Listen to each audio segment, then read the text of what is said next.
Hello everyone, this is Bhavesh Sharma. तो आज की इस क्लास के अंदर से हम स्टार्ट करने वाले हैं सीएसएस हमारी। और सीएसएस का जो कोड लिख के लाया हूँ वो मैं ये लिख के लाया हूँ, the best error message is the one that never shows up. मतलब ऐसा एरर मैसेज सबसे बढ़िया होता है जो कभी दिखेगा नहीं।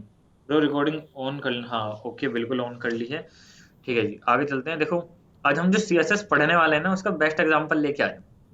अब जो हमने HTML पढ़ी है वो क्या होता है, वो एक बेसिक चीज होती है। बेसिक चीज मतलब बेसिक चीज ऐसे कि मान लो ये एक दाल है। मैं दाल की इमेज बड़ी मुश्किल से ढूंढ के लाया था, ये मत कहना घटिया सी दाल लेके आया है। ये क्या है, बिना छोक लगे हुई बिना तड़के की दाल है। इसको यूं समझो। और ये जो बिना तड़के की दाल है, अगर इसके अंदर हम तड़का लगा दे और थोड़े से मतलब हमने इसमें मिर्च डाल दी, लाल मिर्च डाल दी एंड स्पाइसी कुछ कोरिएंडर इसके ऊपर डाल दिया, कुछ अच्छा सा कर दिया, तो देखो कितने सुंदर लगने लगे। तो मतलब चीज वही है, दाल तो दाल ही है ना। बस हमने क्या करा, उसमें तड़का लगा दिया, छोंक लगा दिया, कुछ अच्छा सा बना दिया, टेस्टी सा बन गया, कुछ दिखने में भी अच्छा लग रहा है, तो बढ़िया लग रहा है ना। अतुल भाई एक बार माइक ऑफ कर लो। तो जैसे ये हमने इसके अंदर दो चार चीजें डाली, उसके बाद ये देखो कितना क्यूट सा, सही प्यारा सा, बढ़िया सा लग रहा है। तो इसे हम बेसिकली कह रहे हैं सीएसएस के। मतलब एक HTML का जो टेम्पलेट है वो दिखने में ना वो वेबसाइट नहीं है जो हम रेगुलर बेसिस पे देखते हैं। तो इसके लिए हम बस सीएसएस का यूज करते हैं। इतनी चीज क्लियर है। तो इसके बाद ना, व्हाट इज सीएसएस की एक डेफिनेशन है। क्या है? ये एक लैंग्वेज है जिससे हम स्टाइल डिफाइन करते हैं किसी भी डॉक्यूमेंट का। HTML क्या होता है? HTML एक डॉक्यूमेंट होता है जिसकी मदद से, जिसका जो स्टाइल है हम डिफाइन करते हैं किसकी मदद से? सीएसएस की मदद से। इतनी चीज क्लियर है। अब देखो, इसका लाइव एग्जांपल दिखाता हूँ। मैं लाइव भी दिखाऊंगा, पहले एक बार यहाँ से समझ लेते हैं। ध्यान से समझना इस चीज को। ये ना अमेज़न की एक वेबसाइट है, यहाँ का मैंने स्क्रीनशॉट लिया था, ठीक है। अमेज़न की ये जो वेबसाइट है ना, ये विद सीएसएस ऐसी दिख रही है। ओके भैया, विद सीएसएस में क्या दिख रहा है, ऐसे कहाँ लिखा है सीएसएस है ये, समझने की ट्राई करते हैं। देखो वो है आपका नैव बार। ये आपकी एक इमेज लग रही है। ये आपका टेक्स्ट है जो इधर फ्लोट कर रहा है। ये कुछ कुछ डब्बे डब्बे बने हुए हैं, यहाँ पे कुछ बॉक्सेस हैं, यहाँ पे टेक्स्ट लिखा हुआ है, अलग फॉन्ट के अंदर लिखा हुआ है, एरो बने हुए हैं। ये सब सीएसएस है, ठीक है। अगर इसकी सारी मैं सीएसएस हटा देता हूँ, तो हमारे अमेज़न की वेबसाइट कुछ ऐसी दिखती है। सेम है amazon.in, ऊपर भी देख सकते हो amazon.in। इसकी वजह से मैंने सीएसएस हटा दिया। मैं लाइव भी आपको सीएसएस हटा के दिखाऊंगा एक आधी वेबसाइट की, जिससे और चीजें क्लियर हो जाएंगी। ये विदाउट सीएसएस की वेबसाइट है। समझ पा रहे हो तुम कितना ज्यादा डिफरेंस है? एक बार ना लाइव देख लेते हैं कि भाई कोई ऐसी वेबसाइट जो तुम्हारी पसंदीदा वेबसाइट हो, उसकी मैं सीएसएस हटा के दिखाता हूँ तुम्हें। कमेंट में एक बार लिख दो जो भी तुम्हारे मन में वेबसाइट हो कि भाई इस वेबसाइट का तुम सीएसएस हटा के दिखाओ। कोई भी रैंडम, एनीवन। या फिर मैं आयरन मैन वाले उठा लूं, WWE की कोई वेबसाइट है आई थिंक। अगर है तो जरूर। ओके, तो WWE की यहाँ मेरे को वेबसाइट मिल गई है। आयरन मैन वाले भी दिखा देंगे। देखो, मान लो ये WWE की वेबसाइट है, मेरे को इसकी सारी स्टाइलिंग हटानी है, ठीक है। तो स्टाइलिंग हटाने के लिए सबसे पहले मैं क्या करूंगा, राइट क्लिक करूंगा, इंस्पेक्ट पे क्लिक करूंगा। इंस्पेक्ट पे क्लिक करने के बाद ये देखो, ये जितनी भी चीजें आ रही है ना इसकी, मैं एक बार इस पेज को थोड़ा बड़ा कर लेता हूँ ताकि तुम्हें सही देखने में आसानी रहे। ये जितनी भी चीजें हैं ना, ये सारी क्या है, WWE की वेबसाइट की ये सारी चीजें हैं, जितनी भी ये सारी चीजें। अगर इसके अंदर से मैं स्टाइलिंग हटा दूं, स्टाइलिंग होती है हेड टैग के अंदर। ये हेड टैग है, मैंने इसको यहाँ से डिलीट कर दिया। और ये है अब हमारी विदाउट स्टाइलिंग सी वो WWE की वेबसाइट। मेरे को बस हेड टैग हटाना था, और ये अब तुम्हारी WWE की वेबसाइट है जो कि है विदाउट सीएसएस। और ये पूरी वेबसाइट हम HTML से बना सकते हैं। ध्यान से देखो, ये हेडिंग है, ये एंकर टैग है, ये सारे एंकर टैग हैं, ये इमेज है, इमेज लगाना हमने तुम्हें बता रखा है, ये अनऑर्डर लिस्ट है। देख सकते हो ये सारी की सारी चीजें हमने पढ़ रखी है ऑलरेडी कि कैसे कैसे क्या चीज होती है। समझ रहे हो? ये सारी की सारी हमने स्टाइलिंग हटा दी है और नॉर्मल सी एक चीज बन चुकी है। ओके, ये हमें समझ आ रहा है। अगर मैं इस पेज को रीलोड करूंगा तो वापस से सारी स्टाइलिंग ले आएगा। और ये हमारी WWE की वेबसाइट है जो ऐसी दिखती है, ठीक है। तो स्टाइलिंग को लगाना इसलिए जरूरी है क्योंकि जो हमारी वेबसाइट है उसको हम सुंदर दिखा पाए, थोड़ा उसमें स्टाइलिंग ऐड कर पाए। इतनी मेरी बात क्लियर है? आगे चलते हैं। आगे जैसे हम चलते हैं तो बेसिक फॉर्मेट हम समझते हैं पहले तो, लिखने का एक सीएसएस को क्या होता है, और उससे पहले हम समझते हैं सीएसएस कितने टाइप की होती है। सबसे पहले मैं क्या करता हूँ, वेब डेवलपमेंट वाले फोल्डर के अंदर एक नया फोल्डर बना लेता हूँ, जिस फोल्डर का नाम रखता हूँ मैं सीएसएस। सीएसएस नाम से मैंने एक यहाँ फोल्डर बना लिया है, और इस सीएसएस वाले फोल्डर के अंदर मैं VS कोड यहाँ पे ओपन कर रहा हूँ। ठीक है, नया फोल्डर है, सब चीज नहीं है, बिल्कुल स्टार्टिंग से बेसिक से लेकर चलेंगे। देखो, जब भी हम HTML की फाइल बनाते हैं उसके पीछे हम क्या लिखते हैं, इंडेक्स लिख के या फिर जो भी फाइल का नाम है वो लिख के .html नाम लिख देते हैं। इतनी बात तो क्लियर है, इतनी बात तो भैया हमें पता है कि अगर कोई भी हमें HTML की वो बनानी हो, क्या कहते हैं फाइल, तो उसके लिए हम क्या करते हैं .html का यूज करते हैं। सिंपल चीज बताई भैया ये तो आपने। फिर हम क्या करते हैं, बॉयलर प्लेट कोड डालते हैं, Shift+1 दबाते हैं, एंटर करते हैं, बॉयलर प्लेट कोड आ जाता है, यानी कि बना बनाया कोड आ जाता है। इसका टाइटल हम चेंज कर देते हैं CSS चैप्टर 1। और इसके बॉडी में भी हम कुछ कंटेंट डालते हैं, जैसे कि मैं मान लो यहाँ पे डाल देता हूँ H1 नाम से एक हेडिंग बना देता हूँ कि कोडर साहब, मैंने ये लिख के एक हेडिंग बना दी। आप अपना अपना नाम लिख सकते हो या कुछ भी लिख सकते हो इस हेडिंग के अंदर। और मैं इसको यहाँ ना लाइव सर्वर पे खोल रहा हूँ, ठीक है। ओके, इसका मैंने लाइव सर्वर पे खोल लिया, ये कुछ ऐसा दिख रहा है। ओके, अब देखो CSS है ना, 3 तरीके से इंक्लूड की जा सकती है हमारी पूरी की पूरी वेबसाइट में। 3 तरीके कौन कौन से हैं? पहला है इनलाइन CSS। अच्छा, इनलाइन CSS क्या होती है भैया? इनलाइन CSS होती है, मतलब ये जो H1 है ना, इसी के अंदर ही मैं यहाँ पे डिफाइन कर देता हूँ कोई ना कोई स्टाइल। ओके, जैसे कि मान लो मेरे को इसकी इनलाइन CSS लगानी हो, तो उसके लिए मेरे पास एक टैग होता है स्टाइल टैग। स्टाइल टैग के अंदर ये जो कोट आ गया ना, इस कोट के अंदर मैं इसकी कोई भी स्टाइलिंग डिफाइन कर देता हूँ। स्टाइलिंग के बारे में हम पढ़ेंगे कौन कौन सी स्टाइलिंग होती है। एक बेसिक एग्जांपल मैं तुम्हें यहाँ देके दिखा देता हूँ, जो कि है कलर। अब कलर जो है तुम्हें अतुल भाई अच्छे से पढ़ाएंगे इसके अंदर, बस एक बार बेसिक एग्जांपल जो तुम्हें समझना है। कलर से बच्चे को दिमाग में पता चल जाता है कि मैं यहाँ पे कोई कलर के साथ छेड़छाड़ करने वाला हूँ। तो अगर मैंने स्टाइल के अंदर जाके कलर में लिख दिया रेड, रेड, अगर रेड लिख दिया तो वहां जाके क्या होगा, कोडर साहब वो रेड कलर में आ रहे हैं, ठीक है। कितने टाइप के कलर होते हैं, उनको कैसे कैसे यूज कर सकते हैं, ये सारी की सारी चीजें अतुल भाई आपको बताएंगे। मैंने एक बेसिक तुम्हें आइडिया दे दिया कि भाई इनलाइन जो स्टाइल होते हैं वो कैसे लिखते हैं। इनलाइन स्टाइल हम कैसे लिखते हैं, किसी भी हेडिंग के अंदर जाके, कोई भी टैग है उसके अंदर जाके, ओपनिंग टैग के अंदर जाके एक एट्रीब्यूट बना दो स्टाइल नाम से। बना दिया सर। बनाने के बाद फिर क्या करना है, उसकी उसका कलर, उसका बैकग्राउंड कलर जो भी तुम्हें यहाँ डिफाइन करना है, यहाँ पे प्रॉपर्टी लिख दो और यहाँ पे वैल्यू लिख दो। अच्छा, ये प्रॉपर्टी और वैल्यू क्या होती है, इसको हम समझते हैं टीएल ड्रो पे। सबसे पहले हम क्या लिखते हैं, सिलेक्टर का नाम। अब ये जो आपको फॉर्मेट मिलेगा ना, ये फॉर्मेट हम बेसिकली यूज कर रहे होंगे, ये इनलाइन सीएसएस नहीं है। पर ये जो हम लिख रहे हैं ना, कलर इक्वल टू रेड, इसको यहाँ समझते हैं। कलर नाम से एक प्रॉपर्टी होती है सीएसएस में, जिसकी वैल्यू मैं सेट कर रहा होता हूँ यहाँ रेड। मेरी बात समझ रहे हो? कलर नाम से एक प्रॉपर्टी है जिसकी वैल्यू मैं सेट कर रहा होता हूँ रेड। तो यहाँ पे भी मैंने यही करा कि कलर नाम की यहाँ एक प्रॉपर्टी है जिसकी वैल्यू मैं क्या सेट कर रहा हूँ, रेड नाम से एक प्रॉपर्टी सेट कर रहा हूँ। अब मान लो कि मैंने एक और H1 बना दिया, मान लो मैंने एक और H1 बना दिया और उसके अंदर लिख दिया मैंने भव्य शर्मा, ठीक है। अगर अब मैं इस चीज को लाइव सर्वर पे जाके देखूंगा, तो मेरे को दिख रहा है कोडर साहब तो रेड कलर में आ रहा है, पर भव्य शर्मा जो है वो ब्लैक कलर के अंदर आ रहा है। बट मैंने तो भव्य शर्मा को भी रेड कलर में डालना था। तो अब ऐसा क्या करूं मैं जो भव्य शर्मा भी रेड कलर में चल जाए? सिंपल सी चीज है, इस लाइन को यहाँ से मैं कॉपी करूंगा और इस लाइन को यहाँ आके मैं पेस्ट कर दूं, ठीक है। अब वो क्या हो चुका है, अब वो हो चुका है भव्य शर्मा भी। यहाँ पे हमने क्या करा, एक टैग हटा दिया है गलती से, तो मैं इस टैग को वापस से लगा लेता हूँ। तो यहाँ से हम जाएंगे और इसको यहाँ से कॉपी कर लेंगे और यहाँ जाके पेस्ट कर देंगे, ठीक है। स्टाइल टैग पूरा पूरा लिखेंगे STYLE और यहाँ पे कलर और रेड, डन है। और जैसे मैं यहाँ जाऊंगा और यहाँ पे अब मैं रिफ्रेश करूंगा, तो मेरे को यहाँ पे भव्य शर्मा रेड कलर में लिखा हुआ दिख रहा है।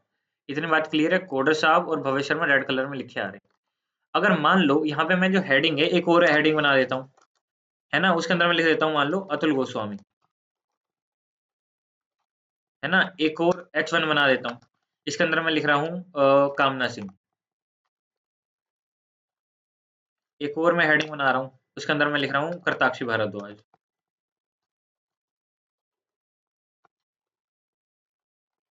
तो ये जितनी भी हेडिंग है ना, अब मेरे को ये सारी की सारी रेड कलर में चाहिए यहाँ पे। बट क्या अब मैं हर एक के अंदर क्या करूँ, स्टाइल टैग लगाऊं, उसके अंदर लिखूं colour red, colour red, colour red, तो बहुत ज्यादा टाइम कंज्यूमिंग प्रोसेस है। तो इसके लिए ना इनलाइन जो है स्टाइल कभी भी हम यूज नहीं करते हैं, और ना ही इस कोर्स के अंदर हम इनलाइन स्टाइल यूज कर रहे होंगे। तो भाई कौन सा हम यहाँ स्टाइल यूज कर रहे होंगे वो बता दूं। तो अब दो और स्टाइल रहते हैं, उनके बारे में डिस्कस कर लेते हैं। पहला होता है स्टाइल टैग। हम क्या करते हैं, सारी की सारी स्टाइलिंग एक ना हेड, जो हेड टैग होता है बॉडी के अंदर, उसके अंदर जाके एक स्टाइल टैग बना देते हैं। इसके अंदर सारी की सारी स्टाइलिंग जाके लिखते हैं हमारी, जो कि होती है इस फॉर्म में। सबसे पहले हम लिखते हैं सिलेक्टर का नाम, कि किस सिलेक्टर को हमें हेडिंग देनी है। जहाँ हमारे केस में वो सारी चीजें क्या है, H1 है, यानी कि हेडिंग 1 को हम हमें क्या देनी है, स्टाइलिंग देनी है। और कौन सी स्टाइलिंग देनी है वो इसके अंदर हम अंदर डिफाइन करते हैं। हम यहाँ जाकर ट्राई कर लेते हैं। तो ये स्टाइल टैग के अंदर मैंने कहा कि जितनी भी मेरी H1 हेडिंग है उन सब के लिए क्या करो, स्टाइल दो। स्टाइल देने के लिए ये वाले ब्रैकेट लगते हैं, कर्ली ब्रेसेस। और इसके अंदर मैं जाके दो चीजें लिखता हूँ, एक लिखता हूँ प्रॉपर्टी, एक लिखता हूँ उसकी वैल्यू। प्रॉपर्टी में लिखता हूँ यहाँ पे उन सबका कलर सेट करो। और क्या कलर सेट करो, रेड कलर सेट करो। अगर अब मैं जाके यहाँ पे दिखाऊं तो जितनी मेरी हेडिंग थी वो सारी की सारी रेड कलर में हो गई। मैंने यहाँ पे कितनी बार लिखा, यहाँ पे बस मैंने एक बार लिखा, और ये सारी की सारी जितनी भी चीजें हैं ये सब रेड कलर के अंदर आ चुकी हैं। Are you getting my point कि हमें कैसे लिखना है? सबसे पहले हमने देखा इनलाइन स्टाइल। इनलाइन स्टाइल क्या होता है? लाइन बाय लाइन हम मेरे को क्या करना पड़ेगा, यहाँ जाके लिखना पड़ेगा स्टाइल टैग। फिर मैं दूंगा इसका जो कलर है, मैं कहूंगा कलर इसका क्या कर दो, ब्लू कर दो, है ना। उसके बाद अगले का बताऊंगा, उसके बाद अगले का बताऊंगा, उसके बाद अगले का। इससे अच्छा मैं क्या कर सकता हूँ, मैं एक ही साथ ना सबकी हेडिंग को क्या कर सकता हूँ, रेड कर सकता हूँ। किसकी हेल्प से? स्टाइल टैग की हेल्प से। इतनी बात मेरे को क्लियर होगी। पर HTML जो है ना, HTML जो है वो बेसिकली किस लिए यूज होता है? किसी भी एक डॉक्यूमेंट का बेसिक स्ट्रक्चर बनाने के लिए। ध्यान समझना, जब हम WWE की वेबसाइट पे गए थे, WWE की वापस से वेबसाइट पे जाते हैं, ठीक है, इनकी वेबसाइट ये रही। तो यहाँ पे जो इसका बेसिक स्ट्रक्चर है ना, वो हमें डिफाइन करना है। तो वो हमें डिफाइन करना है, तो मैं क्या कर रहा हूँ, इसका एक बार ना हेड जो टैग है जहाँ पे जितनी भी स्टाइलिंग है इसकी, वो सारे की सारी रिमूव कर रहा हूँ। यहाँ से मैंने इसकी सारी की सारी स्टाइलिंग रिमूव कर दी। तो ये जो बेसिक स्ट्रक्चर है ना, ये बनाने का काम आता है क्या चीज हमारी? HTML। ये बेसिक स्ट्रक्चर। उसके बाद जो स्टाइलिंग का काम है वो हमारे CSS का है। तो इसके लिए ना हम एक अलग फाइल बनाते हैं, उसका नाम हम कुछ भी दे सकते हैं। अच्छा भैया, फाइल का नाम क्या होगा और कैसे बनाते हैं वो बता दो। जैसे हम index.html नाम से या main.html या तुम्हारा नाम लिख लो भव्या.html नाम से एक फाइल बनाते हैं, HTML की फाइल, तो उसके लास्ट में क्या लगाते हैं हम? .html। और इसके जो हम लास्ट में लगाएंगे ना CSS के, वो लगाएंगे हम .css। नाम तुम कुछ भी दे सकते हो।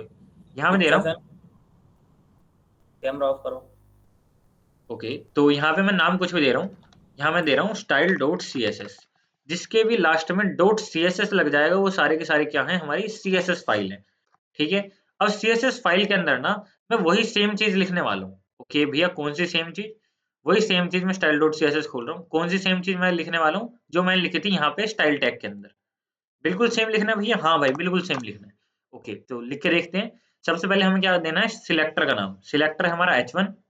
उसके बाद मैं क्या कह रहा हूँ, सिलेक्टर H1 के अंदर जितने भी H1 हैं मेरे index.html, उन सब का जो कलर है ना, उन सब का कलर कर दो रेड। अच्छा, अगर अब मैं इसको लाइव सर्वर पे खोलूंगा ना तो एक भी कलर रेड नहीं मिलेगा तुम्हें। ओके, हम खोल के देखते हैं। यहाँ तो भैया सारे ब्लैक हैं। हाँ भैया, क्यों नहीं हुआ ये सारे कलर? जबकि हमने तो यहाँ पे रेड कलर दे दिया है। हमें ना इन दोनों फाइल को लिंक करना होता है। मतलब index.html, मतलब क्या पता है कोई CSS नाम की फाइल भी एग्जिस्ट करती है style.css की। तो लिंक करने के लिए हमारे पास एक टैग होता है, लिंक टैग। और VS कोड में उसको लिखने का जो शॉर्टकट है वो है लिंक कोलन CSS। जैसे ही लिखोगे, एंटर करोगे तो लिंक टैग आ जाएगा। और आगे वाला पार्ट तुम्हें नहीं देखना, ये बताता है कि बेसिकली ये स्टाइल शीट जो है उसका लिंक है। और href हम पढ़ चुके हैं हमारे ए टैग के अंदर, यानी एंकर टैग के अंदर। ये बताता है किसी भी फाइल की लोकेशन। तो इस फाइल की लोकेशन वो दे रहा है style.css। अगर मैं इस पे ना कंट्रोल प्रेस करता हूँ मेरे कीबोर्ड पे और इस पे माउस ले जाके क्लिक करता हूँ, तो ये वही वाली फाइल को ओपन कर देगा जो मैंने बनाई थी। तो इससे मेरे को पता चल गया कि भाई ये दोनों फाइल लिंक हो चुकी हैं। और अगर मैं वापस से ब्राउज़र पे जाके जॉइन करता हूँ तो देखो अब मेरे इन सब का कलर जो है रेड हो चुका है। तो हमने बेसिकली क्या चीज़ें समझ ली हैं? हमने बेसिकली समझ लिया है कि भाई हमारी जो एक बेसिक CSS है उसको लिखते कैसे। अब ना जो भी चीज़ें होंगी ये हमने 3 वे पूरे के पूरे हमने पढ़ लिए हैं। इनलाइन CSS मैंने तुम्हें बता दी, स्टाइल टैग की मैंने बता दी, और एक्सटर्नल CSS मैंने तुम्हें बता दी। अब हम पढ़ेंगे CSS रेफरेंस MDN। वो जो भी आपके टैग वगैरह होंगे वो वहां पे होंगे। अब एक छोटे से सेशन के बाद, एक छोटे से पार्ट अब मैं बताने के बाद, उसके बाद सारा तुम्हें हमारे अतुल भाई कराएंगे। अब वो पार्ट क्या है? मान लो मेरे को CSS जाननी है कितने टाइप की होती है, क्या कुछ होता है। तो मैं यहाँ क्या कर सकता हूँ, CSS और MDN करके सर्च कर सकता हूँ। तो यहाँ पे मेरे को पहली वेबसाइट मिलेगी CSS MDN। और CSS MDN के बाद में CSS रेफरेंस है मेरे पास। यहाँ जाने के बाद मेरे को ना यहाँ पे बहुत सारी CSS मिल रही होगी। जो ए टैग है, ए नाम से जितनी भी CSS हो यहाँ मिल रही होगी। बी टैग से जितनी भी CSS हो यहाँ मिल रही होगी, जैसे कि बैकग्राउंड हो गया, और जितनी भी चीज होगी, बैकग्राउंड इमेज हो गई, है ना। और सी नाम की यहाँ मिल रही होगी, फिर डी नाम की आएगी, फिर ई एफ जी एच ऐसे करते करते जेड तक जाएगी, वाई एक्स वाई जेड तक, ठीक है, जेड तक जा रही है। तो कुल मिला के इतने सारे सीएसएस है, क्या भैया हमें सारे के सारे सीएसएस को याद करना पड़ेगा? इस कोर्स में हमें सारे के सारे सीएसएस पढ़ रहे होंगे? आंसर है बिल्कुल नहीं, ना तो हमें याद करना है, ना इस पूरे कोर्स के अंदर हम सारे के सारे सीएसएस पढ़ रहे होंगे। हम इस पूरे कोर्स में ना वो सीएसएस पढ़ रहे होंगे जो तुम्हारे एक्चुअली काम आएंगे, और तुम्हें ये बता दिया जाएगा कि बाकी सारे के सारे सीएसएस जितनी भी तुम्हें आगे इन फ्यूचर यूज होने वाली हैं, वो सारे के सारी कैसे कैसे तुम उसको यूज कर सकते हो।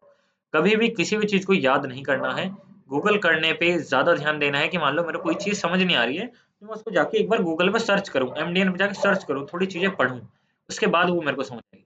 तो अब आपको जो चीजें बताएंगे वो बताएंगे हमारे अतुल भाई, और अभी हमने बेसिकली कवर कर लिया है what is CSS, basic CSS format, include CSS करने का तरीका, इनलाइन स्टाइल और स्टाइल शीट, और आपको कलर प्रॉपर्टी और बैकग्राउंड प्रॉपर्टी के बारे में बताएंगे हमारे अतुल भाई। तो अतुल भाई प्लीज एक बार।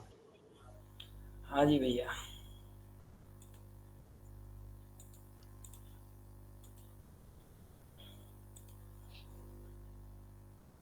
हो गई स्क्रीन प्रेजेंट। बिल्कुल बिल्कुल भाई। तो पहले मैं यही कहूँगा भैया कि जिसने भी एच टी एम एल ना करा है, वो पहले H T M L level 1 level 2 करे, क्योंकि उससे जब वो कर लेगा ना, उससे अच्छा समझ में आएगा सी एस एस। ठीक है। और आपको कंसेप्ट तो सारे क्लियर हो ही गए होंगे। ठीक है, आपको दोबारा पढ़ने की ज़रूरत भी नहीं पड़ी होगी, और आपने असाइनमेंट भी अच्छी तरीके से करे होंगे।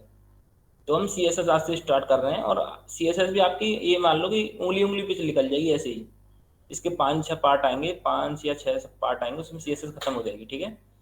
तो हम सी एस एस स्टार्ट करते हैं, और बेसिक आपको भाई ने बता दिया कि सी एस एस होता क्या है, कैसे यूज करते हैं, कैसे इसको लिंक करते हैं, और कितनी इसमें टैग, इसका एक्सटेंशन क्या होता है, इसके बारे में सब कुछ बता दिया। ठीक है। तो मैं अब नेक्स्ट प्रॉपर्टी को बताता हूँ आपको, कलर प्रॉपर्टी क्या होती है। ठीक है। कलर प्रॉपर्टी से स्टार्ट करते हैं। तो मैं भी आना आपको एक छोटा सा समझा देता हूँ कि सी एस एस होता क्या है। तो सी एस एस का मतलब है कास्केडिंग स्टाइल शीट। भाई ऐसा है कि मेरी ना थोड़ी स्पीड स्लो है, और मेरा मैं ये सोच के चलता हूँ कि जब मैं पढ़ा रहा हूँ तो मैं बिल्कुल कंसेप्ट क्लियर कर देता हूँ, बिल्कुल कंसेप्ट है क्या। ठीक है।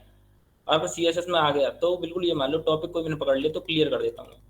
तो ध्यान से सुनो बस। तो सी एस एस की बात करें, इसका मतलब है कास्केडिंग स्टाइल शीट। मैंने आपको जब 26 तारीख में लेवल 1 में वीडियो में बताया था कि कोई स्केलेटल सिस्टम है, ठीक है, उसको तो बोलते हैं एच टी एम एल। मैंने आपको बताया था ढांचा, समझ रहे हो बात को। मैंने आपको बताया था ढांचा, हम एच टी एम एल को ढांचा बोल सकते हैं, ये रहा। ठीक है। ये जो है ये वाला ढांचा बना हुआ है, ये तो हो गया हमारा एच टी एम एल। ठीक है। अब हमने इसको क्या करा, एक स्टाइल दे दी। स्टाइल क्या दे दी हमने ना, इनको कपड़े पहना दिए। देखो इसको कपड़े पहना दिए, चश्मा वश्मा लगा दिया, वाह बढ़िया लग रहा बंदा। ठीक है। इसको मैंने स्टाइल दे दी, और ये सी एस एस की हेल्प से ऐसा बन गया। समझ रहे हो बात को। ये एच टी एम एल था, उसके बाद ये सी एस एस बन गया। इसको लिंक करा। कैसे लिंक करा, जब ये भव्य ने आपको बताया कि लिंक करता है एक दूसरे को। क्यों, कपड़े किसको पहनाओगे आप, ढांचे को तो पहनाओगे ना। इसलिए ढांचा किससे बनता है, एच टी एम एल से। समझ रहे हो, ढांचा किससे बनता है, एच टी एम एल से। इसलिए लिंक होना पड़ता है एच टी एम एल को सी एस एस के साथ, समझ गए। इसीलिए हम इसमें दो फाइल बनाते हैं, एक तो सी एस एस की, इसका एक्सटेंशन होता है डॉट सी एस एस, और एक बनाते हैं इसमें एच टी एम एल की, जिसका भी एक्सटेंशन होता है dot H T M L. ठीक है। अब बात करते हैं। तो हम बात करेंगे इसमें कलर प्रॉपर्टी के बारे में। ठीक है। कलर प्रॉपर्टी क्या होती है। कलर प्रॉपर्टी की बात करें तो ये ना दो टाइप की होती हैं। एक तो हमारी होगी बैकग्राउंड, एक होगी हमारी फोरग्राउंड। ठीक है। एक हो गई हमारी background, G R O U N D.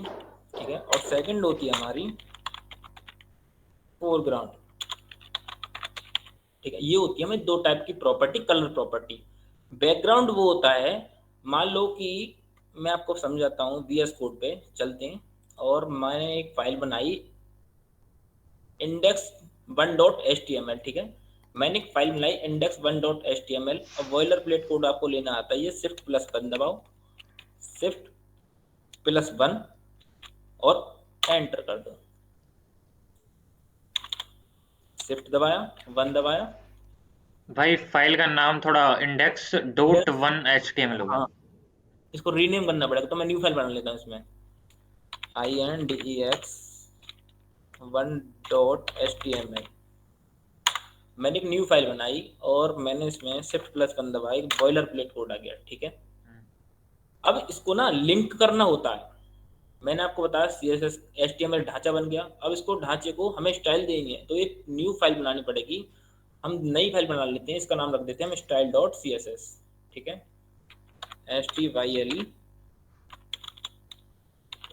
style.css के नाम से मैंने एक न्यू फाइल बना ली, ठीक है।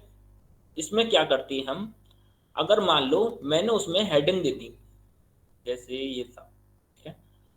इसको क्रॉस कर देते हैं, डोंट सेव, ये आ गया।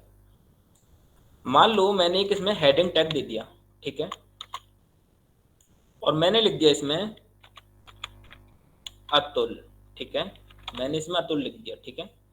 उसके बाद मैंने दूसरा हेडिंग टैग बनाया H1 नाम का, और उसके अंदर मैंने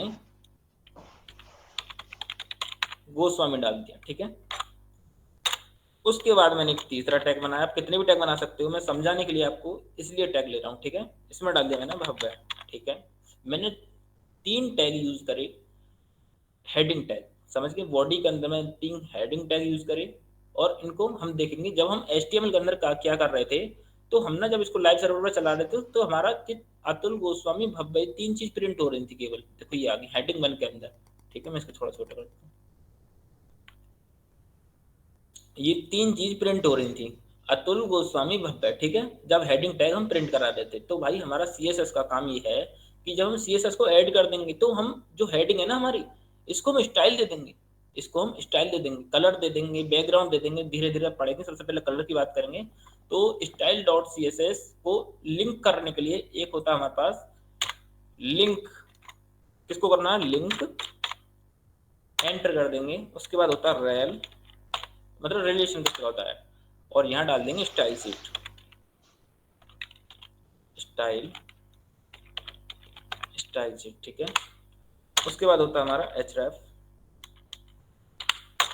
इसमें href में हम वो डालते हैं जो हमने फाइल बनाई है CSS की। हमारी फाइल क्या है, style.css। आप कुछ भी बना सकते हो कि index.css, atul.css, कुछ भी, बस एक्सटेंशन .css होना चाहिए, ठीक है। मैंने बनाई style.css, तो मैंने style.css को लिंक कर दिया, ठीक है। ये लिंक होगी हमारी। अब इसका काम क्या है, लिंक हो गई, HTML लिंक हो गया, ठीक है, CSS के साथ। अब हमें स्टाइल देनी है। स्टाइल किसको देनी है, हेडिंग को। हमने केवल इसमें हेडिंग बना रखी है, समझ रहे बात को। इसमें हमने हेडिंग बना रखी है, और मैं style.css के अंदर हेडिंग को क्या कर दूंगा, स्टाइल दे दूंगा। मैंने H1 लगाया, ठीक है। उसके बाद हम क्या करते हैं, ये हमने खोला तो इसको बंद भी करते हैं। करली ब्रेसेस को खोलना है तो इसको बंद भी करना है। और मैंने यहाँ लिख दिया कलर। भाई सिंपल तरीके से लिख देना कलर। कलर आप कुछ भी दे सकते हो, जैसे इसमें बहुत सारे कलर आ रहे हैं, तो मैं दे सकता हूँ ब्लू, ठीक है। ब्लू कलर आ गया। जब आप इसको सेव करोगे, ठीक है, यहाँ आए और आपने वो ओपन सर्वर पर करा, देखो तीनों का कलर ब्लू हो गया, ठीक है। ये हो गया हमारा फोरग्राउंड, ये हो गया हमारा फोरग्राउंड, मतलब टेक्स्ट का कलर, हम बोल सकते हैं टेक्स्ट कलर, ठीक है। और दूसरा होता है इसमें कलर में बैकग्राउंड कलर, कि हम बैकग्राउंड कलर कैसे यूज करें, ठीक है। ये तो हमारा हो गया टेक्स्ट कलर। और बैकग्राउंड कलर के लिए जो यूज करते हैं कलर की प्रॉपर्टी होती है बैकग्राउंड कलर। तो हम यूज कैसे करते हैं बैकग्राउंड कलर को, ये तो आप ये तो समझ आ गया होगा कि हेडिंग, कोई भी आप हेडिंग ले लो, पैराग्राफ ले लो, उसके अंदर कलर कैसे यूज करें, ठीक है। बस उसमें जाओ। और हाँ, अगर आप कितने भी हेडिंग टैग ले रहे हो, तो जितने भी हमारे H1 टैग होंगे, मान लो आपने 10 ले लिए, 20 ले लिए, 50 ले लिए, तो सारे H1 का जो भी स्टाइल होगा वो चेंज हो जाएगा। ऐसा नहीं कि भाई अपने H2 ले लिया, H3 ले लिया, वो चेंज नहीं होगा। क्यों, वो सेम होने चाहिए। जैसे H1 जितने भी हमारे H1 मैंने लिया, अब मैं यहाँ लिख देता हूँ, जैसे कि मैंने एक H2 टैग बनाया, H2 टैग बनाया मैंने एक, और इसके अंदर मैं लिख देता हूँ, ठीक है। और जब मैं इसको ओपन विद लाइव सर्वर, देखो ये नहीं हुआ। क्यों नहीं हुआ, कि H2 डिफरेंट हो गया। style.css यही काम करता है कि जब हमारे पास सेम टैग होते हैं, जैसे H1 टैग सेम थे सारे, तो इनका ना कलर सेम कर दिया है। बार बार देने से एक बार में ही कलर दे दिया, समझ गए बात को। अगर H2 का भी कलर देना है, तो हमें H2 को भी डिफाइन करना पड़ेगा style.css के अंदर। अब मैं क्या करूंगा, अगर मुझे H2 का कलर देना है, तो मैं सेम लिखूंगा कि भाई H2 का कलर देना है मुझे, इसको ओपन करना है, और इसके अंदर मैं क्या कर दूंगा, कलर डाल दूंगा। ठीक है, इसके अंदर मैं कलर डाल दूंगा और कलर ये ले लेते हैं। ठीक है, ये मैंने कोरल नाम का कलर ले लिया और जब मैं इसको ओपन विद लाइव सर्वर करूंगा, देखो इसका कलर हो गया। समझ गए, ये था हमारा टेक्स्ट कलर। अब बात करते हैं बैकग्राउंड कलर की, बैकग्राउंड कलर को कैसे यूज करते हैं, इसी पे बात कर लेते हैं। कि ये था हमारा हेडिंग टैग। मान लो कि मैं ना एक पैराग्राफ बना लेता हूँ, या हेडिंग ही रहने दो, या पैराग्राफ बना लो कि मुझे अब क्या चाहिए, हेडिंग का ना बैकग्राउंड कलर चाहिए, तो मैं बैकग्राउंड कलर यूज कर सकता हूँ। जैसे ये जो हेडिंग है इनके पीछे का मुझे बैकग्राउंड कलर, जैसे इसमें दिखाऊं, जब इसको रन करा रहे थे हम index.html को ओपन विद सर्वर पर, तो इसका बैकग्राउंड कलर वाइट आ रहा था। ठीक है, इस बैकग्राउंड कलर को चेंज करना है तो उसके लिए कलर प्रॉपर्टी होती है, और यूज कैसे करते हैं उसको, जैसे हमारी ये फाइल है हेडिंग, और इसके ना बैकग्राउंड कलर को चेंज करना है, तो हम क्या करेंगे, जैसे H1 डाल दी और इसके अंदर का हमें क्या करना है, बैकग्राउंड कलर को चेंज करना, तो हम लिख देंगे बैकग्राउंड, ये आ गया बैकग्राउंड कलर सेकंड नंबर पे, इसको एंटर किया। और आप जो भी कलर डालना चाहो, जैसे मैंने डाल दिया ये एक्वेमेराइन और मैंने एंटर किया। ठीक है, अब जब मैं इसको सेव करने के बाद रन कराऊंगा तो क्या होगा, देखो H1 का टैग हमारा बैकग्राउंड चेंज हो गया। ठीक है, कलर आ गया, वाइट की जगह कैसा आ गया, एक्वेमेराइन कलर आ गया। ठीक है, ये होता है हमारा बैकग्राउंड कलर को कैसे चेंज करते हैं। अब हम H2 को भी बैकग्राउंड कलर देना चाहें तो क्या करेंगे, कि जो हमारा style.css है इसके अंदर हम बैकग्राउंड कलर डाल देंगे, हम डाल देंगे बैकग्राउंड कलर, ये आ गया बैकग्राउंड कलर। ठीक है, और इस बैकग्राउंड कलर का नाम कलर डाल देंगे रेड, जैसे मैं डालता हूँ रेड, ये आ गया रेड कलर। जब मैं इसको सेव करूंगा और जब देखेंगे तो ये रेड हो जाएगा, देखो ये रेड हो गया और ये इसका भी कलर चेंज हो गया। टेक्स्ट कलर आप सीख गए, टेक्स्ट कलर कैसे चेंज करते हैं, बैकग्राउंड टेक्स्ट का बैकग्राउंड कैसे चेंज करते हैं। ठीक है, वो सीख गए आप। अब इसके लिए एक प्रैक्टिस क्वेश्चन है, वो आपको भव्य भाई कराएंगे प्रैक्टिस क्वेश्चन कलर के बारे में, फिर आगे चलते हैं। ओके, तो अभी तक हमने जो सीखा है, देखो जो भी चीज़ हम सीखते रहेंगे उन सबका हम ना एक-एक प्रैक्टिस क्वेश्चन करते रहेंगे, ताकि जो है तुम्हारी जो इंटरेक्शन है वो बनी रहे। तो यहाँ पे मैं अपनी जो है स्क्रीन को शेयर कर देता हूँ। डन है, और आई होप सो दिख रहा होगा। और मैंने ना यहाँ पे एक प्रैक्टिस क्वेश्चन तुम्हारे लिए बनाया हुआ है। ठीक है, लिंक करना हम सीख चुके हैं, हेड के अंदर हमने लिंक करना सीख लिया था। प्रैक्टिस क्वेश्चन में चलते हैं। प्रैक्टिस क्वेश्चन है, write CSS for these element according to the given style guidelines. तुम्हें गाइडलाइंस दी हुई है ऑलरेडी कि क्या क्या करना है, बस तुम्हें ना इसके ऊपर ना स्टाइलिंग लगानी है। पर सबसे पहले हमें क्या देखना पड़ेगा, हमें ये पूरी की पूरी चीज बनानी पड़ेगी हमारे वीएस कोड में। तो चलो पहले बनाते हैं। सबसे पहले यहाँ पे मैं एक नई फाइल क्रिएट कर लेता हूँ जिसका नाम मैं रखता हूँ pq1 यानी प्रैक्टिस क्वेश्चन 1.html। ठीक है, मैंने एक नई फाइल बना दी है, बॉयलर प्लेट कोड ले लिया है, और इसका जो टाइटल है उसको मैं चेंज कर देता हूँ pq1। ठीक है, और बॉडी के अंदर आके अब हम कोड लिखना चालू करते हैं। पहले इस चीज को एनालाइज करते हैं, क्या क्या चीजें हैं यहाँ पे। सबसे पहले देख पा रहा हूँ मैं एक हेडिंग है, अब मेरे को नहीं पता वो H1 है या H2 है या H3 है, मेरे को नहीं समझ आ रहा। मेरे को लग रहा है ये थोड़ी बड़ी हेडिंग है तो H1 या H2 हो सकती है। उसके बाद ये एक पैराग्राफ है और ये एक बटन है। पैराग्राफ हम बनाना जानते हैं, बटन हम बनाना जानते हैं और हेडिंग हम बनाना जानते हैं। ओके, तो हम नीचे आते हैं देखते हैं कि ये H2 हेडिंग है जिसको हमें स्टाइलिंग देनी है। तो ऑफकोर्स से बात ये होगी कि ये जो ऊपर जो हेडिंग है ये H2 होगी। इतनी बात हमें क्लियर हो चुकी। तो सबसे पहले हम यहाँ क्या लिखेंगे, H2 नाम से हेडिंग बनाएंगे और उसके अंदर लिख देंगे हाय देयर। इतनी बात क्लियर है, हाय देयर हमने लिख दिया। उसके बाद हम क्या लिखेंगे, एक पैराग्राफ बनाएंगे और पैराग्राफ में लिखेंगे my name is Tom and I am there to help you. Okay, एक पैराग्राफ बनाते हैं। पैराग्राफ बनता है पी टैग से, जैसे कि आपको पता था, और उसके अंदर लिख देंगे my name is Tom and I am there to help you. ठीक है, इतनी बात क्लियर हो गई। उसके आगे एक बटन दे रखा है जिसके अंदर लिखा है नीड हेल्प। ओके, हम एक बटन बना देते हैं, बटन, और उसके अंदर लिख देते हैं नीड हेल्प। अगर मैं अब इसको लाइव सर्वर पे ओपन करता हूँ तो यहाँ पे हमारे पास जो हमारे को इमेज में दे रखा है वो सेम का बन के आ चुका है, सेम टू सेम आ चुका है। तुम यहाँ मैच कर सकते हो, हाय देयर लिखा है, my name is Tom and I am there to help you, need help, और यही सेम चीज हमने यहाँ लिखी। ठीक है, उसके बाद हम क्या करते हैं, इसकी स्टाइलिंग देने का काम करते हैं। स्टाइलिंग हम कैसे देंगे, सबसे पहले जाके वही चीज है, दूसरी फाइल को लिंक करना है हमें। ओके, दूसरी फाइल कैसे बनानी है? सबसे पहले हमें लिंक कोलन CSS लिखना है, एंटर करना है, वो सेम लाइन आ जाएगी जो अतुल भाई ने तुम्हें बताई थी। REL का मतलब होता है रिलेशन, इतनी बात याद रखना। और ये जो नाम है ना, style dot C S S नहीं दूंगा मैं। क्यों नहीं दूंगा? अब मेरे को दूसरी फाइल बनानी है। अब मेरे को बनानी है pq1.css, क्योंकि मेरी फाइल का नाम है pq1.html था। तो इस चक्कर में मैंने pq1.css बना ली। अब क्या भैया, मेरे को यहाँ जाके नई फाइल बनानी पड़ेगी? हाँ भाई, बिल्कुल बनानी पड़ेगी। बट इसका एक शॉर्टकट भी है। आप अपने कीबोर्ड पे कंट्रोल दबा के रखो और इस चीज को इस पे जाके क्लिक कर दो। तो वो कहेगा क्या ये फाइल मैं बना देता हूँ। तो तुम यहाँ क्रिएट फाइल पे क्लिक करना, वो अपने आप फाइल बना देगा और अपने आप उस फाइल के अंदर तुम्हें ले आएगा। सिंपल है। अब हम यहाँ पे कोडिंग करनी चालू करते हैं, जो कि उन्होंने दे रखी है। क्या कोडिंग है? H2 का जो कलर है वो हमें क्या करना है? ऑरेंज करना है। किसका? टेक्स्ट का कलर। टेक्स्ट का कलर चेंज करने के लिए हमारे पास क्या था? हमारे पास एक चीज थी, कलर नाम से एक प्रॉपर्टी थी। और उसको मैं ऑरेंज नाम से एक चीज दे दूंगा, ऑरेंज नाम की एक वैल्यू दे दूंगा। तो कलर क्या हो चुका है? ऑरेंज हो चुका है। अब अगर मैं लाइव सर्वर पे जाके देखूं, तो हाई दे रहा कलर क्या हो चुका है? ऑरेंज हो चुका है, देख सकते हो। तो ठीक है, आगे चलते हैं। बटन क्या करना है हमें? ब्लू करना है बैकग्राउंड कलर। पहली का चीज उसने बोली ब्लू करना है बैकग्राउंड कलर। तो मैं जाऊंगा हमारी style dot C S S में, और जो मैंने बताया था यहाँ पे हम लिखते हैं सिलेक्टर का नाम। जैसे यहाँ H2 था, तो अब यहाँ बटन को हमें सिलेक्ट करना है, तो क्या लिखना होगा? सिंपल सी बात है, हमें यहाँ लिखना होगा बटन। और उसका अगर हमें बैकग्राउंड कलर देना है ब्लू, तो मैं क्या लिखूंगा? Background colour. और मैं क्या दे दूंगा उसको? ब्लू दे दूंगा, ब्लू। ठीक है। और यही हमारा क्वेश्चन कह रहा था कि ब्लू बैकग्राउंड कलर देना है हमें हमारे बटन को।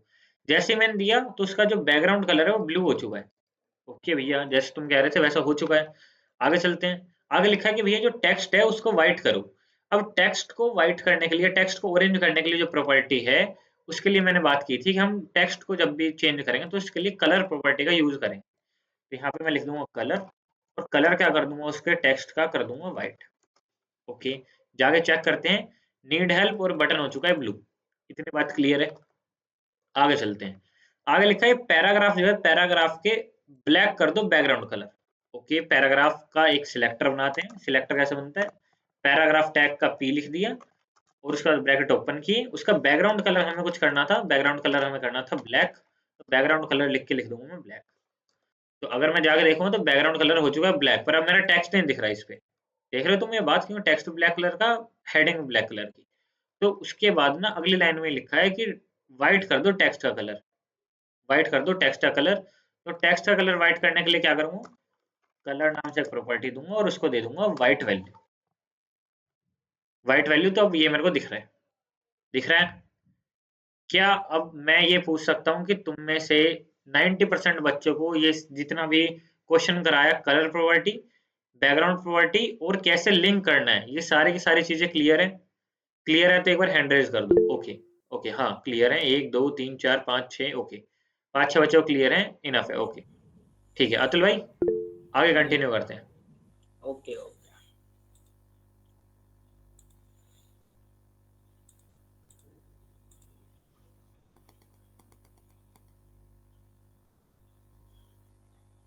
हाँ, तो अब नेक्स्ट बात करते हैं हम कलर सिस्टम के बारे में। ठीक है, नेक्स्ट है हमारा कलर सिस्टम, और उसका जो पहला पॉइंट है वो है नेम्ड कलर। ठीक है, मैं लिख देता हूँ एक बार, और इसको इरेज किया, और जी, हाँ जी, ये है हमारे पास कलर सिस्टम। इसके बारे में ना हम बहुत सारे कलर के बारे में सीखेंगे, कलर को बनाना भी सीखेंगे, कलर को मर्ज करना भी सीखेंगे कि दो कलर को मिलाते तो क्या होता है, सिंगल कलर को कैसे देखते हैं हम, या फिर हमको न्यू कलर बनाना तो कैसे होता है। ठीक है, कलर सिस्टम ये इंपॉर्टेंट टॉपिक है, इसका ध्यान रखना। ठीक है, और इस सबसे पहला पॉइंट है इसके बारे में, नेम कलर। ठीक है, नेम्ड कलर। ठीक है, ये है नेम्ड कलर। कुछ नहीं है, बिल्कुल सेम है जैसे हमने पहले अब तक कलर करते हुए आ रही थी ना, बिल्कुल सेम नेम्ड कलर है। जैसे ये S1 था, और जब हम इसको ओपन विद लाइव सर्वर कर रहे थे तो बिल्कुल कलर होकर आ रहा था, बिल्कुल सेम। ठीक है, यही था हमारा नेम कलर। पर इसमें ना डिफरेंट डिफरेंट कलर भी होते हैं। जब हमारे पास CSS आई थी ना, तो जब हमारे पास ऐसे थे केवल 16 कलर के आसपास, और अब आज डेट में अराउंड देखी जाए तो कम से कम 140 से 150 के आसपास कलर है हमारे पास CSS के अंदर यूज कर सकते हैं। जैसे मैं बताऊं तो टील हो गया, और जी मैजेंटा हो गया, और जी मैरून हो गया, बहुत सारे कलर ऐसे हैं, मैं आपको कलर बनाने भी सिखाऊंगा। तो मैं आपको बताता हूँ कि नेम्ड के अंदर हम कैसे यूज करते हैं। मान लो कि मैं ना एक H3 टैग बनाता हूँ, ठीक है। उसके अंदर मैं लिख देता हूँ, ठीक है, वेब ये लिख देता हूँ। और मुझे style dot C S S के अंदर क्या करना है, इसको ना स्टाइल दे देनी है। किसको देनी है? H3 को। मैंने H3 लिखा तो H3 को स्टाइल दे देता हूँ। मैंने क्या किया स्टाइल के अंदर, इसको ना मैंने कलर दे दिया, कलर भी दे देता हूँ, बैकग्राउंड में 2 चीज़ सीख ली अब तक, कलर भी दे देता हूँ। मैं इसको ना कलर दे देता हूँ। देखो इसमें आ रहे हैं aqua white, aqua, aqua marine, aqua jar, बीज बीज, ये सब कलर हैं, ठीक है, डिफरेंट टाइप के कलर हैं। अब मैं दे देता हूँ इसको ना एक, ये देता हूँ बिस्क्यू, ठीक है। इसको मैंने कलर दिया, और इसका मैं बैकग्राउंड कलर भी दे देता हूँ BSC बैकग्राउंड कलर, और इसका मैंने बैकग्राउंड कलर दे दिया। संजय भाई अपना कैमरा बंद करो। बैकग्राउंड कलर भी मैंने इसका ब्लैक दे दिया, ठीक है। और जब मैं इसको ओपन विद लाइव सर्वर पर करूंगा तो बिल्कुल सेम है, देखो वहाँ पे। और इसका बैकग्राउंड कलर ब्लैक हो गया, और टेक्स्ट कलर इसका कैसा था, वो बीज नाम का था कोई, जो न्यू कलर था वो मैंने आपको बताया, ठीक है। ये होता है हमारा सिंपल जो है नेम्ड कलर, ठीक है। अब नेक्स्ट बात करते हैं RGB कलर के बारे में, ठीक है। अब नेक्स्ट किसके बारे में बात करेंगे कि RGB कलर क्या होते हैं। RGB कलर का मतलब होता है रेड ग्रीन ब्लू। अब ध्यान से देखना कि जैसे मेरे पास डाउनलोड ये रहा, और RGB VS कोड नहीं आ रहा, फोटोज के अंदर दिखा देता हूँ, देखो ये रहा, ठीक है। 8 GB कलर होते हैं, ठीक है। कलर 8 GB मतलब इसका मतलब है रेड का, आर का मतलब रेड, जी का मतलब ग्रीन, बी का मतलब ब्लू, ठीक है। रेड ग्रीन ब्लू, इसकी जो रेंज होती है ना वो 0 से लेकर 255 तक होती है। जो 8 GB जो कलर होते हैं, मतलब ये वाला रेड, ये वाला, ठीक है, ये वाला ग्रीन, और ये वाला ब्लू, ये 3 कलर होते हैं। इनकी जो रेंज होती है हर कलर की, जैसे रेड की रेंज 255, मैक्सिमम इसकी 255 रेंज होगी, और मिनिमम इसकी 0 होगी। ऐसी इसकी ग्रीन की, ऐसी ब्लू की, ठीक है।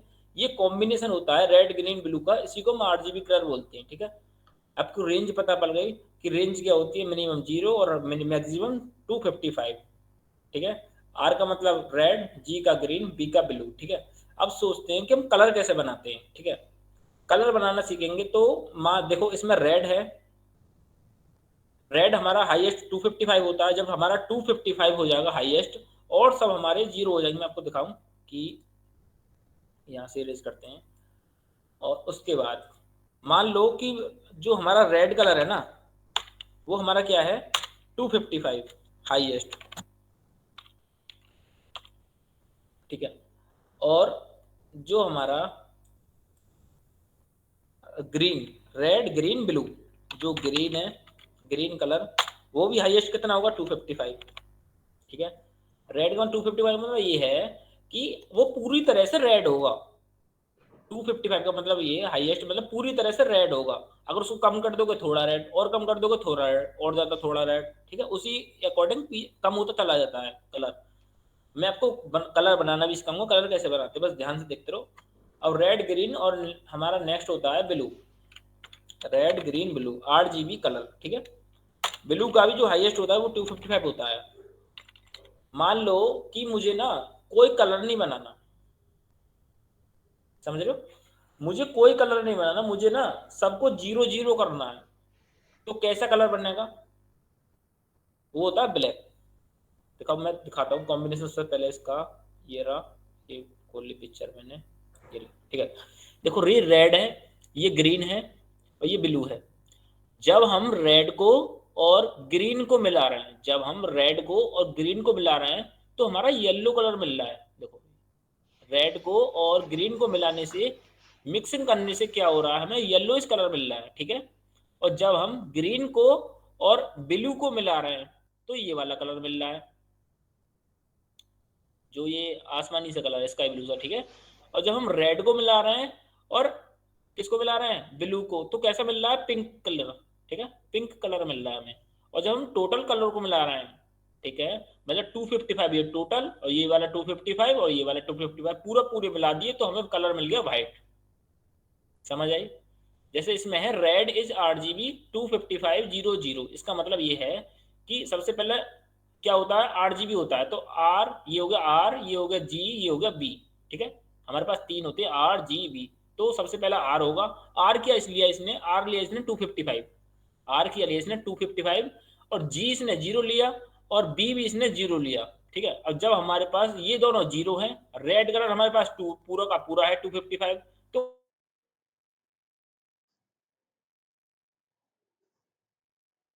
तो कलर नहीं है, वो 0 0 है, केवल रेड कलर है, तो प्रेजेंट भी कैसा होगा, रेड कलर। नेक्स्ट है ब्लैक इज RGB 0 0 0। ठीक है, वो ब्लैक कैसे होगा, 0 0 0 से मान लो कि हमने कोई ना तो इस रेड को भी 0 कर दिया, ग्रीन को भी 0 और ब्लू को भी 0, तो ये कलर कौन सा प्रेजेंट होगा, ये होगा ब्लैक। ठीक है, रेड ग्रीन ब्लू, ठीक है, तीनों को मैंने 0 किया तो कलर कौन सा प्रेजेंट हुआ, ब्लैक। अब बात करते हैं ब्लू की। Blue is RGB 0 0 255, red green blue.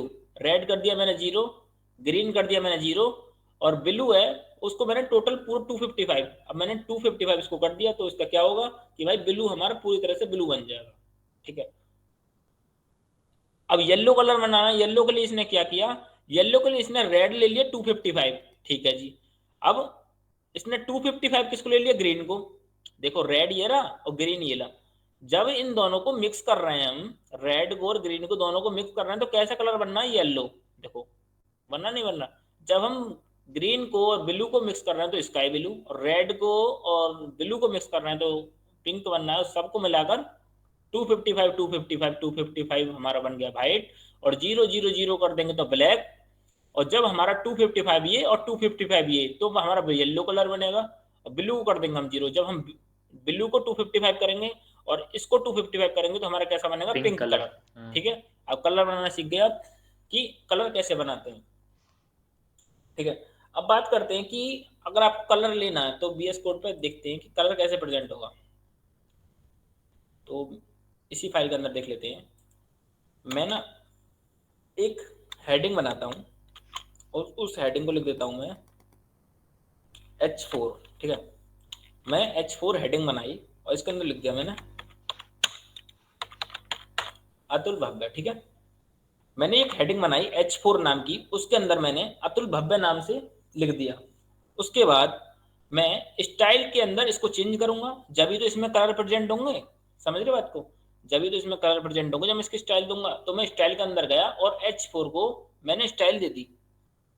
मैं H4 के अंदर आया और मैंने लिखा H4 और मैंने क्या किया, इसको स्टाइल देना, तो मैंने क्या किया, एक कलर दे दिया। कलर, कलर कैसे देना है, कलर देने RGB RGB।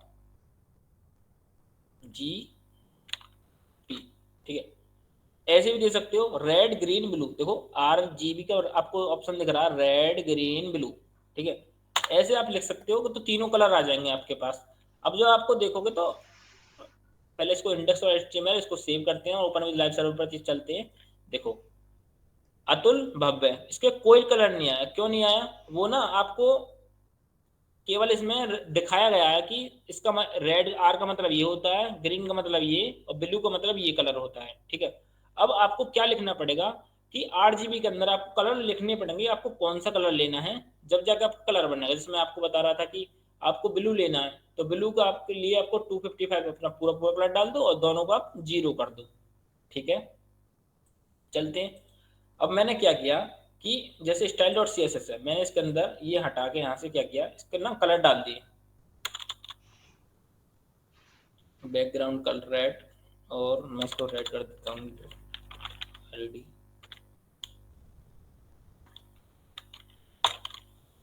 और मैं यहाँ पे चलता हूँ, मैं ना इसको कलर दे देता हूँ, किसको तो कर देता हूँ मैं 0 255 255 0 0। ठीक है, रेड ग्रीन ब्लू, मैंने क्या किया, रेड को 255 कर दिया। ठीक है, index.html लाइव सर्वर देखो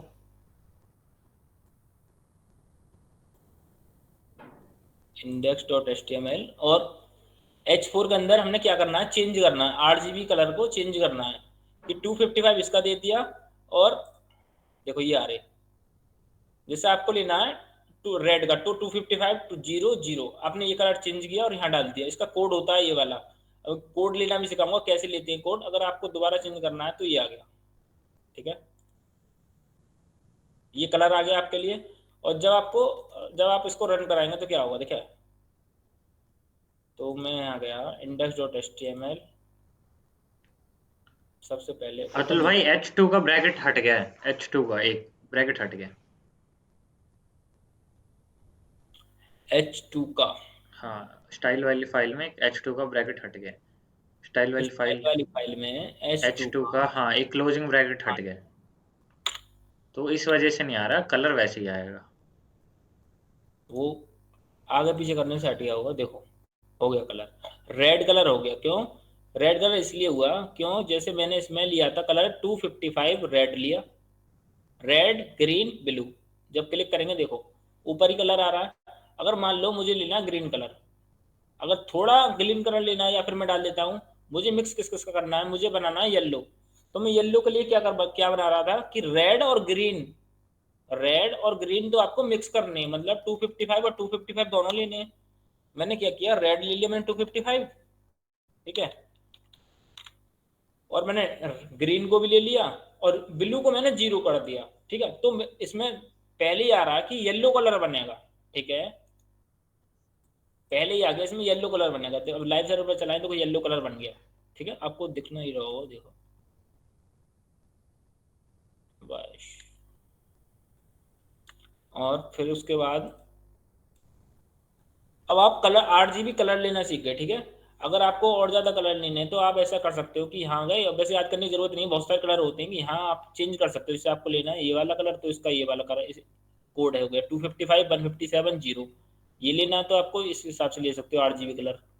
ब्लू का थोड़ा लेना है तो ये वाला हो गया, ठीक है, 930 255 ये डाल दोगे तो आपको ये वाला कलर मिल जाएगा, देखो आ गया। जब आप इसको इंडेक्स डॉट सेव करोगे पहले और लाइव सर्वर पर चलाओगे तो क्या होगा, देखो ये वाला कलर मिल गया, ठीक है। अतुल भव्य में वही वाला कलर हो गया जो हमने उस प्रीव्यू के अंदर देखा था।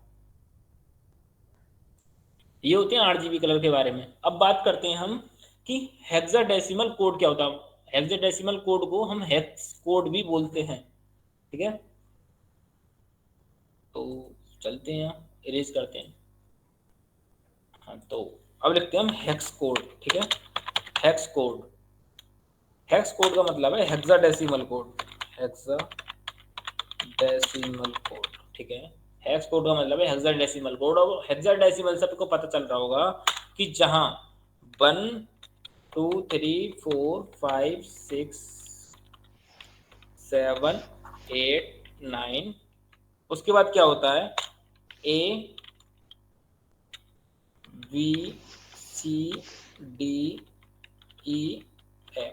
यही तो होते हैं, और जीरो रह गया स्टार्टिंग में, जीरो।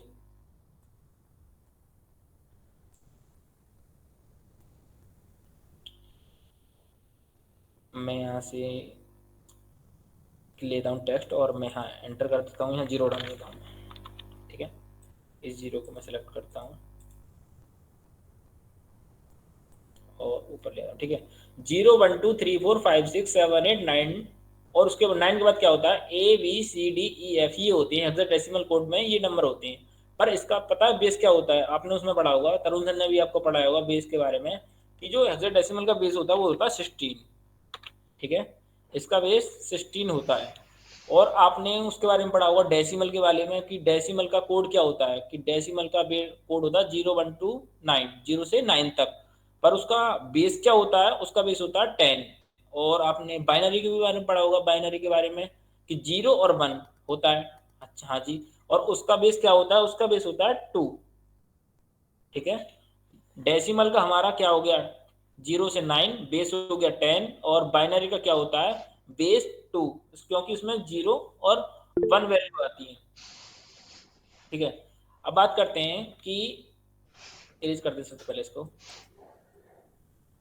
जो हमारा RGB है, RGB, उसकी जो रेंज होती है ना, वो रेंज होती है 0 से 255। यही तो था कि मिनिमम इसकी 0 होगी और मैक्सिमम इसकी 255 रेंज होगी, ठीक है। और जो हमारा हेक्स कोड होता है, हम पढ़ रहे हैं हेक्स कोड के बारे में, हेक्स कोड, हेक्स कोड, ठीक है। उसकी जो रेंज होती है वो 00 से लेके स्टार्ट होती है, इसका मतलब बताऊंगा अभी, और कहाँ तक चलती है, FF तक चलती है, FF तक, ठीक है। 00 से स्टार्ट होती है और FF तक चलती है, ठीक है। अब मैं आपको ना एक एग्जांपल समझाता हूँ। मान लो कि मैंने ना ये ले लिया कि हेक्स कोड 0 1 2 3 4 5, ठीक है। वैसे आपको समझाऊं तो FF का मतलब 255 होता है, ठीक है। 0 से स्टार्ट 255 तक खत्म, ये हेक्स कोड के अंदर होता है। हेक्स कोड के अंदर होता है कि 0 से स्टार्ट 255 पे खत्म। अब मान लो कि मैंने एग्जांपल लिया 0 0 0 0 0 0, ठीक है। अब क्या होगा कि जो ये वाले जो 2 जीरो हैं, ये वाले 2 जीरो, ठीक है, स्टार्टिंग के 2 जीरो क्या हो गए, रेड, ठीक है। स्टार्टिंग के 2 जीरो क्या हो गए, रेड। और जो ये स्टार्टिंग के दोनों, ठीक है, उसके बाद ये वाले दोनों क्या हो गए, रेड ग्रीन, ठीक है। और लास्ट वाले जो दोनों जीरो बचे वो क्या हो गए, ब्लू। अपने पीछे भी सीखा, रेड ग्रीन ब्लू, ठीक है। हैश कोड लगाना है और कलर कौन सा बनेगा, ठीक है। कलर बताओ कौन सा बनेगा। जब आपने सब कोई जीरो, रेड ग्रीन ब्लू, आपने कोई नंबर नहीं लिया, आपने जीरो डाल दिया, तो उसका कलर क्या बनेगा, ब्लैक, ठीक है। ये तो आपको पता ही है। अगर मैं डालूं कि एक नंबर लेता हूं मैं और मैं यहाँ डाल देता हूँ हैश, यहाँ डाल देता हूँ मैं 00 और डाल देता हूँ मैं FF, ठीक है। तो बताओ ये कौन सा कलर बनेगा भाई, 00 ये रेड हो गया, उसके बाद 2 जीरो ये बन गया रेड ग्रीन, और FF ये हो गया ब्लू। तो ये दोनों तो जीरो हो गए, और जो FF वाला है वो हो गया ब्लू। तो कलर हमारा कैसा बनेगा, ब्लू, ठीक है। कलर क्या बना हमारा, वो बना हमारा ब्लू कलर, ठीक है। पहचान होगी। FF का मतलब कुछ नहीं है कि 255 होता है रेंज हेक्स कोड के अंदर, और RGB के अंदर वो 255 है ही, कि मिनिमम 0 और मैक्सिमम 255, और हेक्स कोड का मिनिमम 00 और मैक्सिमम होता है FF। समझ गए बात को। अगर मैं एक और डालूं कि मैं डाल देता हूँ हैश कोड जरूर लगाना है, और मैं डाल देता हूँ FF 00। अब समझ जाओ, FF रेड, FF ग्रीन, और 00 ब्लू। ब्लू तो आपने 00 कर दिया, समझ रहे हो बात को। ब्लू तो आपने 00 कर दिया, रेड और ग्रीन को मिला दिया। और मैंने आपको दिखाया था कि रेड और ग्रीन को मिलाकर कौन सा कलर बनना था, रेड और ग्रीन को मिलाकर कौन सा कलर बनना था, येलो। समझ गए। ये वाला काम हो रहा है 255 0, FF 00, FF 00, ये वाला काम हुआ। तो हमारा हेक्स कोड के अंदर कैसा कलर बना, येलो कलर बन गया। समझ गए बात को। हेक्स कोड के अंदर हमारा येलो कलर बन गया। तो अब चलते हैं VS कोड पे और देखते हैं कि कलर कैसे बनना है ये, ठीक है। मैंने क्या किया, और S4 के अंदर मैंने मान लो एक हेडिंग ले ली, अतुल भव्य, ये वाली हेडिंग ले लेता हूँ मैं, और मुझे इसका हैश कोड बनाना है। तो मैं स्टाइल डॉट CSS के अंदर गया, और जहाँ ये RGB कलर है इसको मैं हटा देता हूँ, ठीक है। और यहाँ ले लेता हूँ मैं कि हैश, ठीक है। हैश लगाना है आपको, समझ के बात को। 00 00 00, देखो अपनी तरफ से अपने आप ही क्या आ गया, ब्लैक कलर आ गया। समझ के बात को। जब मैं इसको सेव करूंगा और ओपन विद लाइव सर्वर पर करूंगा, देखो ब्लैक कलर हो गया। समझ के बात को। अगर मैं इसको चेंज करूं, अभी देखो मैं ना इसको ब्लैक की जगह क्या करता हूं, मैं ना येलो कलर बनाना है मुझे, येलो कलर बनाना है। तो मुझे क्या करना पड़ेगा, मैंने येलो के लिए बताया आपको कि येलो के लिए रेड और ग्रीन को क्या करना पड़ेगा, 255 पहले दोनों को समझाता हूँ RGB की तरफ से। कि RGB तो आपको पता है 255, अगर 255 है तो क्या हो गया, FF और ब्लू, ब्लू को क्या बनाना है, 00, येलो बन गया देखो। अब index.html में आपने सेव, समझ गए बात को। अगर आपको व्हाइट कलर बनाना है तो व्हाइट के लिए क्या है, 0 0 0 0, तीनों को 0 कर दो, ठीक है। अगर आपको लास्ट वाले 2 F लेने हैं, जैसे ये वाला कलर है, मुझे क्या बनाना है इसके अकॉर्डिंग कि मुझे ना ब्लू को और रेड को, ब्लू को और रेड को तो बनाना है मुझे क्या, 0। और ये वाला एफ तो क्या हो जाएगा हमारा, ग्रीन कलर बन जाएगा। अगर मुझे दोनों को एफ लेना है, दोनों को एफ लेंगे तो हमारा बनेगा पिंक कलर। बनाते हैं कि हमने ब्लू को और रेड को एफ एफ ले लिया हेक्स कोड के अंदर, ठीक है। मैंने क्या किया कि style dot C S S के अंदर गए, ब्लू को सबसे पहला रेड, रेड होता है हमारे पास, रेड ग्रीन ब्लू, रेड को हमें एफ एफ करना है, ग्रीन को हमें कुछ नहीं करना, 0 0 कर दिया हमने, और रेड ग्रीन ब्लू, ब्लू को हमने क्या किया, एफ एफ कर दिया, ठीक है। तो कलर कौन सा बन गया, पिंक। यही तो था कि जब हमने क्या किया, रेड को और हमने ब्लू को मिलाया तो पिंक कलर बन गया, ग्रीन को हमने 0 0 कर दिया, ठीक है। जब मैं इसको सेव करूंगा तो देखो पिंक किस कलर बन गया, ठीक है। ये होता है हेक्स कोड के द्वारा कि हेक्स कोड के अंदर हम कलर कैसे बनाते हैं और यूज कैसे करते हैं, समझ गए बात को। अब इसमें ना शॉर्ट फॉर्म भी होती है। शॉर्ट फॉर्म कैसे कि आपको दे दिया जाए कि मान लो, मैं VS कोड के अंदर बताता हूँ पहले, कि आपसे बोल दिया जाए कि भाई हम पे इतना बड़ा लिख के हम लिख देते हैं केवल F F F, F F F, समझ गए। अब एफ एफ एफ का मतलब बताया व्हाइट कलर, क्यों कि 3 बार एफ लिखा है तो समझ जाओ एफ, एक एफ का मतलब है 2 F, मतलब 3 का दुगना कर दो तो 6, ठीक है। एफ एफ एफ, समझ जाओ पहला वाला एफ रेड का, दूसरा वाला एफ इसका ग्रीन का, और लास्ट वाला ब्लू का, ठीक है। जब आप इसको रन कराएंगे तो फिर भी आपका सेम आउटपुट आएगा। देखो व्हाइट दिख नहीं रहा है आपको, मैं इसका कलर चेंज करता हूँ पहले, दूसरा कलर ले लेते हैं, style dot C S S, और इसको ना मैं चेंज कर देता हूँ, मैं लिख देता हूँ O F O, 0 F O, देखो ग्रीन कलर बन गया, ठीक है। 0 F O जब मैंने लिखा तो ग्रीन कलर बन गया, मतलब 0, मैंने रेड को लिया 255, मैंने किसको लिया 255, मतलब समझ जाओ F F, F F single F दे दिया तो फिर भी ग्रीन, और लास्ट वाला ब्लू मैंने क्या दे दिया, 0। जब मैं इसको index dot H T M L को मैंने सेव किया, ऊपर विद लाइव सर्वर किया, देखो ग्रीन कलर बन गया, समझ गए। अगर आपको सिंपल तरीके से भी देखा जाए ना तो ये मत सोचना कि नहीं होगा, वो इजी तरीका, उसको सिंपल फॉर्म में बनाया गया है और कलर उसका वही होगा, ठीक है। कलर बनानी मैंने आपको सिखाई दी है कि कलर कैसे बनाते हैं, हेक्स कोड मैंने आपको याद करने सिखा दिए, ठीक है। और मैंने आपको नॉर्मल टेक्स्ट कलर कैसे करते हैं, बैकग्राउंड कलर कैसे करते हैं, और इसके बारे में अब ना प्रैक्टिस करते हैं। भाई प्रैक्टिस कराओ क्वेश्चन की। ओके, तो सबसे पहले एक बार ना जितने बच्चे अभी सुन रहे हैं मेरे को, एक बार हैंड रेज कर देना जिन्हों क्लियर हो चुका है। ओके ओके ओके, 6 बच्चे, बहुत ही बढ़िया बहुत ही बढ़िया। एक बार वो, एक सेकंड रुक जाओ। अब एक बार वो बच्चे क्लियर हाथ खड़ा कर दो, हैंड रेज कर दो जिन्हों क्लियर नहीं हुआ है। ऐसा कोई है? चलो बहुत ही बढ़िया सबको। दीक्षा सैन, ओके। तो दीक्षा सैन, आप कमेंट में ना बीच में आप पूछ सकते हो, जो भी आपको चीज क्लियर नहीं हुआ उस चीज के बारे में प्रैक्टिस क्वेश्चन में कवर करा दिया जाएगा, ठीक है। अभी साथ के साथ हो जाएगा क्लियर। हाँ, तो हम मेन अभी चलते हैं। सबसे पहले प्रैक्टिस क्वेश्चन, जो भी चीज नहीं आती ना समझ, उसको एक बार कमेंट में लिख दिया करो, जैसे ही प्रैक्टिस क्वेश्चन की बारी आएगी उसके बीच में वो चीज आपके टॉपिक कवर करा दिया जाएगा। अब देखो सबसे पहले क्या करना है, write the hex code of the equivalent to the RGB colour. अब हमने आरजीबी कलर तो पढ़ लिया है। आरजीबी कलर क्या होता है, बेसिकली रेड ग्रीन ब्लू, जैसे कि अतुल भाई ने बताया था। 255 अगर मैंने रेड ले लिया, 255 अगर मैंने ग्रीन ले लिया, 255 अगर मैंने ब्लू ले लिया, तो कौन सा कलर बनेगा? ऑफकोर्स सी बात है, व्हाइट कलर बनेगा। तो जो व्हाइट जो कलर बन रहा है ना, ये व्हाइट कलर का हमें क्या लिखना है, हमें बताना है इसका हेक्स कोड। हेक्स कोड अभी हम पढ़ के आ चुके हैं, क्या होता है कि हैश लिख के कुछ कुछ हम 0 से F के बीच में कुछ रेंज होती है, उसके बीच में जो लिखते हैं उसकी हेल्प से बनता है, ठीक है। तो मैं VS कोड पे आ जाता हूँ, और VS कोड पे इसी फाइल के अंदर यहाँ पे एक बना लेते हैं pq2.html। स्क्रीन शेयर कर भाई, स्क्रीन शेयर। आई थिंक हाँ, शायद स्क्रीन शेयर नहीं हुई क्या? ओके एक सेकंड, मैं सोचा मैं स्क्रीन शेयर कर दिया, एक सेकंड।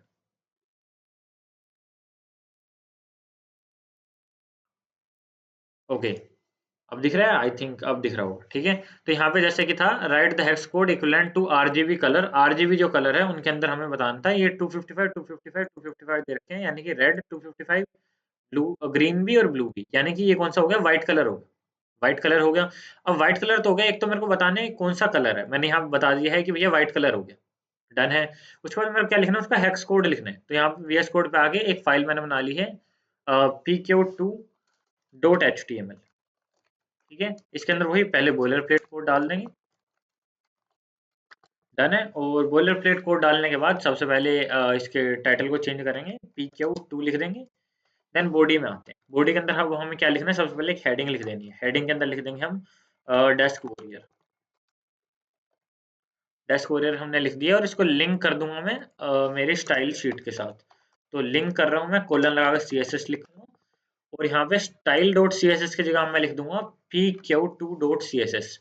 कंट्रोल दबाऊंगा, माउस से इस पे क्लिक करूंगा, वो पूछेगा कि भाई फाइल नहीं बनी हुई, क्या बना दूं। मैं कहा हाँ भाई बना दूं, ठीक है।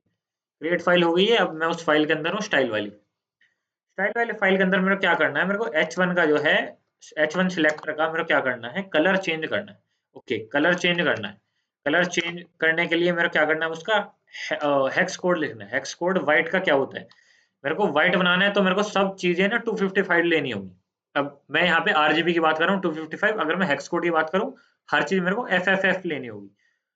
तो जैसे कि यहाँ कामने बता दिया है, 6 बार एफ आएगा। ओके, तो 1 2 3 4 5 6 6 बार जैसे मैं एफ लिखूंगा तो मेरे पास व्हाइट कलर आ चुका है।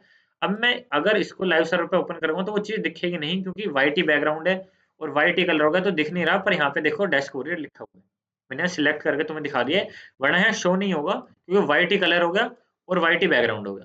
ठीक है, तो आई होप सो तुम्हें क्लियर है कि हमने पहला वाला पार्ट कैसे क्लियर करा। अब सेकंड पे चलते हैं।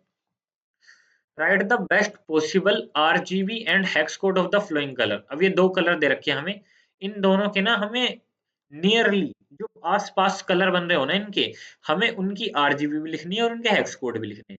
तो इसी का पार्ट है, तो मैं यहाँ पे ही H1 के ऊपर ये सब एक्सपेरिमेंट करूंगा, ठीक है।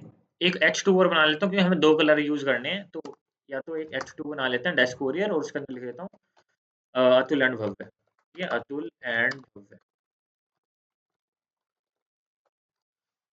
और अब मैंने इस H2 के ऊपर भी एक सिलेक्टर लगा लेता हूँ, H2, और इसके अंदर मैं कलर देता हूँ। सबसे पहले हम कलर को समझने की कोशिश करते हैं क्या है, ठीक है। पहले कलर को समझते हैं। पहला कलर हमारा ना थोड़ा सा ब्राउनिश सा है, और सेकंड वाला थोड़ा सा ब्लूइश सा है। तो ब्लू कलर तो मेरे को आता है भाई बनाना। ब्लू कलर कैसे बनता है, blue colour red green blue. Okay, यहाँ पे कामना ने बता दिया है ब्लू कलर कैसे बनता है। ब्लू कलर बनता है हमारा, सबसे पहले हम क्या करेंगे, आरजीबी के फॉर्म में बात करेंगे, तो लिख देता हूँ आरजीबी, और इसके अंदर पहले आर को देता हूँ मैं 0, ग्रीन को भी मैं दे देता हूँ 0, और ब्लू को दे देता हूँ मैं कितना, 255। तो ये तो हो गया आरजीबी कलर, जिससे हमारा क्या बन गया, ब्लू कलर बन गया। ठीक है, अगर मैं इसी के हेक्स कोड की बात करूं तो हेक्स कोड क्या होगा, एक बार मैं इसको लाइव सर्वर पे जाकर दिखा देता हूं। तो यहाँ ब्लू कलर बन चुका है। ठीक है, अगर मैं इसी के हेक्स कोड की बात करूं, जो जो कामना ने बताया बिल्कुल वही सेम कोड है, कि हम यहाँ लगाएंगे हैश, और फिर लिख देंगे 0000, और लिख देंगे FF। तो वही ब्लू कलर बन गया। ओके, अब यहाँ पे ब्लू कलर तो हम बना चुके हैं, अब हमें एक ब्राउन सा कलर बनाना है। ब्राउन सा कलर बनाने के लिए ना देखो, हमारे VS कोड में एक बहुत ही अच्छी चीज है कि हम ना इस छोटे से कलर प्रीव्यू पे जाके सिलेक्ट कर सकते हैं, और एक पैनल मिल जाता है हमें। इस पैनल को हम सिलेक्ट करके कोई भी कलर बना सकते हैं। मेरे को पता है जो ब्राउन होता है ना, वो एक रेड की सी शेड है। तो मैं यहाँ ब्राउन को जाके मेरे को पता चल गया भाई, FF9100, ऐसा करके मैं एक ब्राउन कलर बना सकता हूँ। येलोइश टाइप या ब्राउन सी टाइप कलर में ब्राउन बना सकता हूँ। तो यहाँ पे वो कलर आ चुका है। जो भी तुम्हें कलर बनाना होगा, प्रीव्यू पे क्लिक करना है, और यहाँ जाके उसी कलर के आसपास ले जाके छोड़ देना है। ठीक है, और वही सेम कलर यहाँ पे तुम्हें मिल जाए। ठीक है, अगर हम आरजीबी की बात करें तो आरजीबी में सेम ही होता है। आरजीबी की अगर हम बात करें, तो आरजीबी अगर मैं लिखता हूँ आरजीबी, और आरजीबी के अंदर एक वैल्यू देता हूँ, एक नॉर्मल वैल्यू 000, यानी कि एक ब्लैक कलर बना रहा हूँ मैं। आरजीबी के अंदर भी सेम वैल्यू होती है कि यहाँ पे तुम जाके कोई भी कलर यहाँ से चूज कर सकते हो, और देन उसकी कितना फीका रहेगा, कितना डार्क रहेगा, वो भी सिलेक्ट कर सकते हो। मान लो मेरे को टील कलर के अंदर थोड़ा डार्किश चाहिए, तो देखो डार्किश टील आ गया। मेरे को मान लो टील कलर में थोड़ा सा ब्राइट चाहिए, तो मैं ब्राइट कलर भी ले सकता हूँ, टील का ब्राइट कलर भी आ गया। तो यहाँ से तुम सेट कर सकते हो। तुम्हें एक एक चीज याद करने की जरूरत नहीं है कि एफ क्या होता है। ये हमने तुम्हें सिर्फ इसलिए कराया है कि कल को कोई कोर्स में पूछे कि भाई क्या कराया, ये एफ क्या होते हैं, तो तुम्हें पता हो कि कलर कैसे बन रहे हैं। ठीक है, तो वो चीज समझनी बहुत ज्यादा जरूरी थी, इसलिए वो चीज हमने कवर करा दी। और अगर तुम्हें कोई भी कलर चेंज करना है तो डायरेक्ट यहाँ से चेंज कर सकते हो, या फिर यहाँ से पूरा का पूरा कलर चेंज कर सकते हो। ये ओपेसिटी के लिए होता है, ये जो ये वाला बार होता है, कितना दिखेगा कलर, कितना नहीं दिखेगा।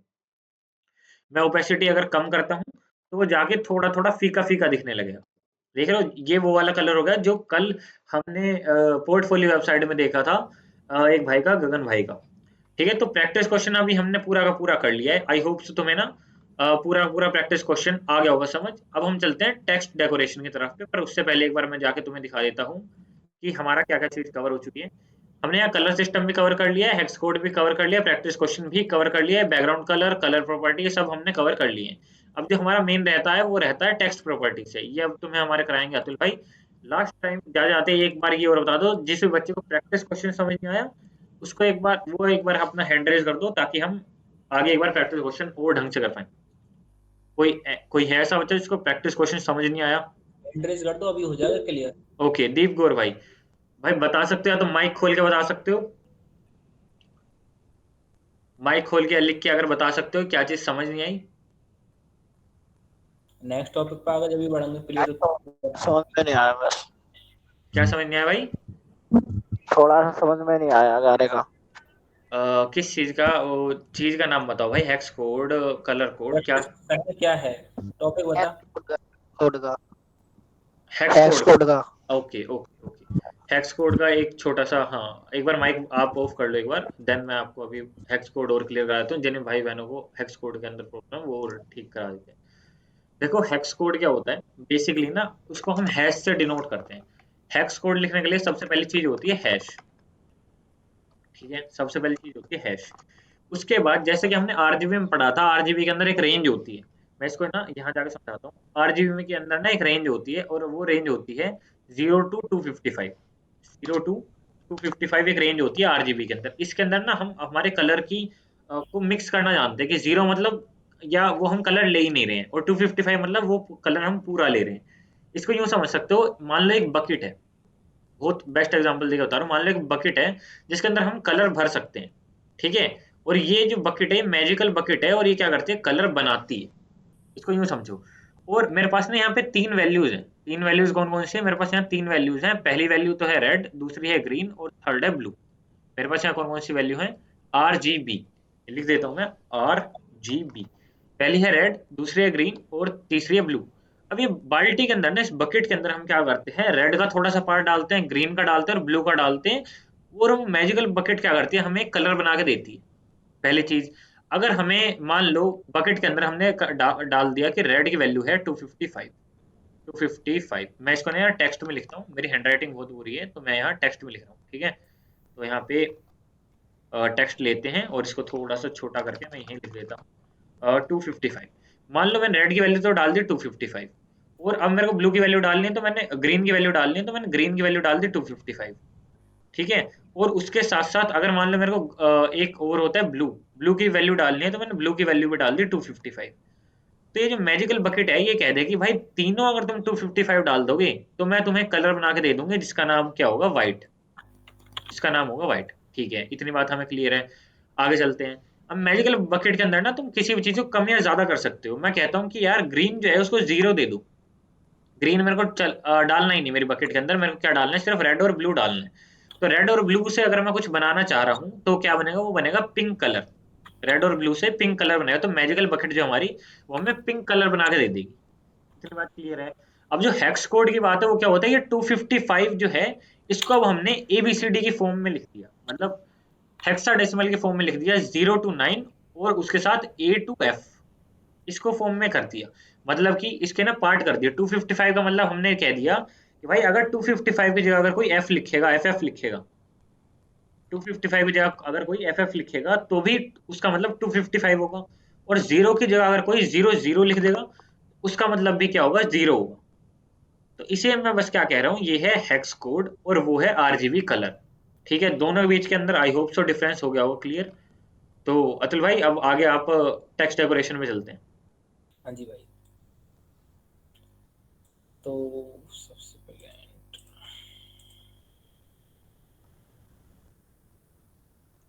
हाँ, तो स्टार्ट करते हैं। टेक्स्ट प्रॉपर्टीज के बारे में स्टार्ट करते हैं ना। टेक्स्ट प्रॉपर्टीज लास्ट टॉपिक है, बस इसके बारे में पढ़ लो, उसके बाद फिर आज का लेवल खत्म है। टेक्स्ट प्रॉपर्टीज में हमें क्या पढ़ना है कि ये नहीं, ठीक है। टेक्स्ट प्रॉपर्टीज में हमें पढ़ना है कि टेक्स्ट अलाइन के बारे में। टेक्स्ट अलाइन में हम पढ़ेंगे सेंटर, राइट, लेफ्ट, जो भी है। फॉन्ट वेट पढ़ना है, उसको बोल्ड कितना कर सकते हैं हम, कितना कम ज़्यादा, ठीक है। टेक्स्ट डेकोरेशन, उसको डेकोरेट कैसे करते हैं। लाइन की हाइट देखेंगे हम कि लाइन हाइट कैसे करते हैं। लेटर स्पेसिंग, जो हमारे वर्ड होता है उसके बीच में कितना स्पेस है, स्पेस कैसे करते हैं, कितना कम ज़्यादा, ठीक है। फॉन्ट साइज ये आपके बताता है, फॉन्ट का साइज कितना करना है, ठीक है। वन बाई वन देखते हैं और चलते हैं, ठीक है। सबसे पहले बात करते हैं हम टेक्स्ट साइज की, टेक्स्ट अलाइन की, ठीक है। टेक्स्ट अलाइन की बात करते हैं तो टेक्स्ट अलाइन में ना हम लेफ्ट पढ़ेंगे, राइट पढ़ेंगे, सेंटर पढ़ेंगे, जस्टिफाई पढ़ेंगे। ये आपको VS कोड पर करने से पता चलेगा कि ये उनका काम क्या है। टेक्स्ट अलाइन का मैं आपको ऊपर से बताऊं तो इसका मतलब है कि हमने कोई टेक्स्ट लिखा, ठीक है।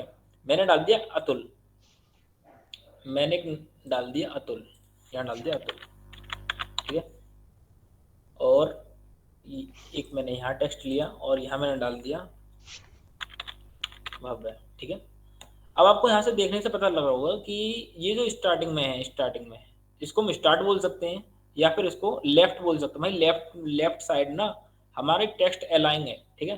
टेक्स्ट अलाइन कुछ नहीं कि जिधर साइड को हमें करना है, ये हमारा लेफ्ट है, ये हमारा राइट हो गया और ये हमारा सेंटर हो गया। समझ गए बात को।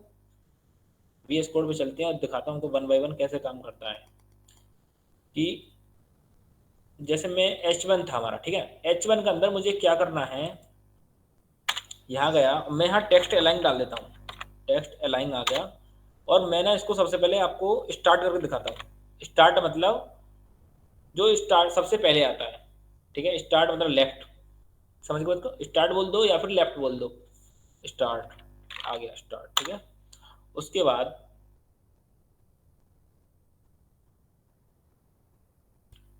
index1.html आ गया। मैं इसको सेव करता हूँ, ओपन।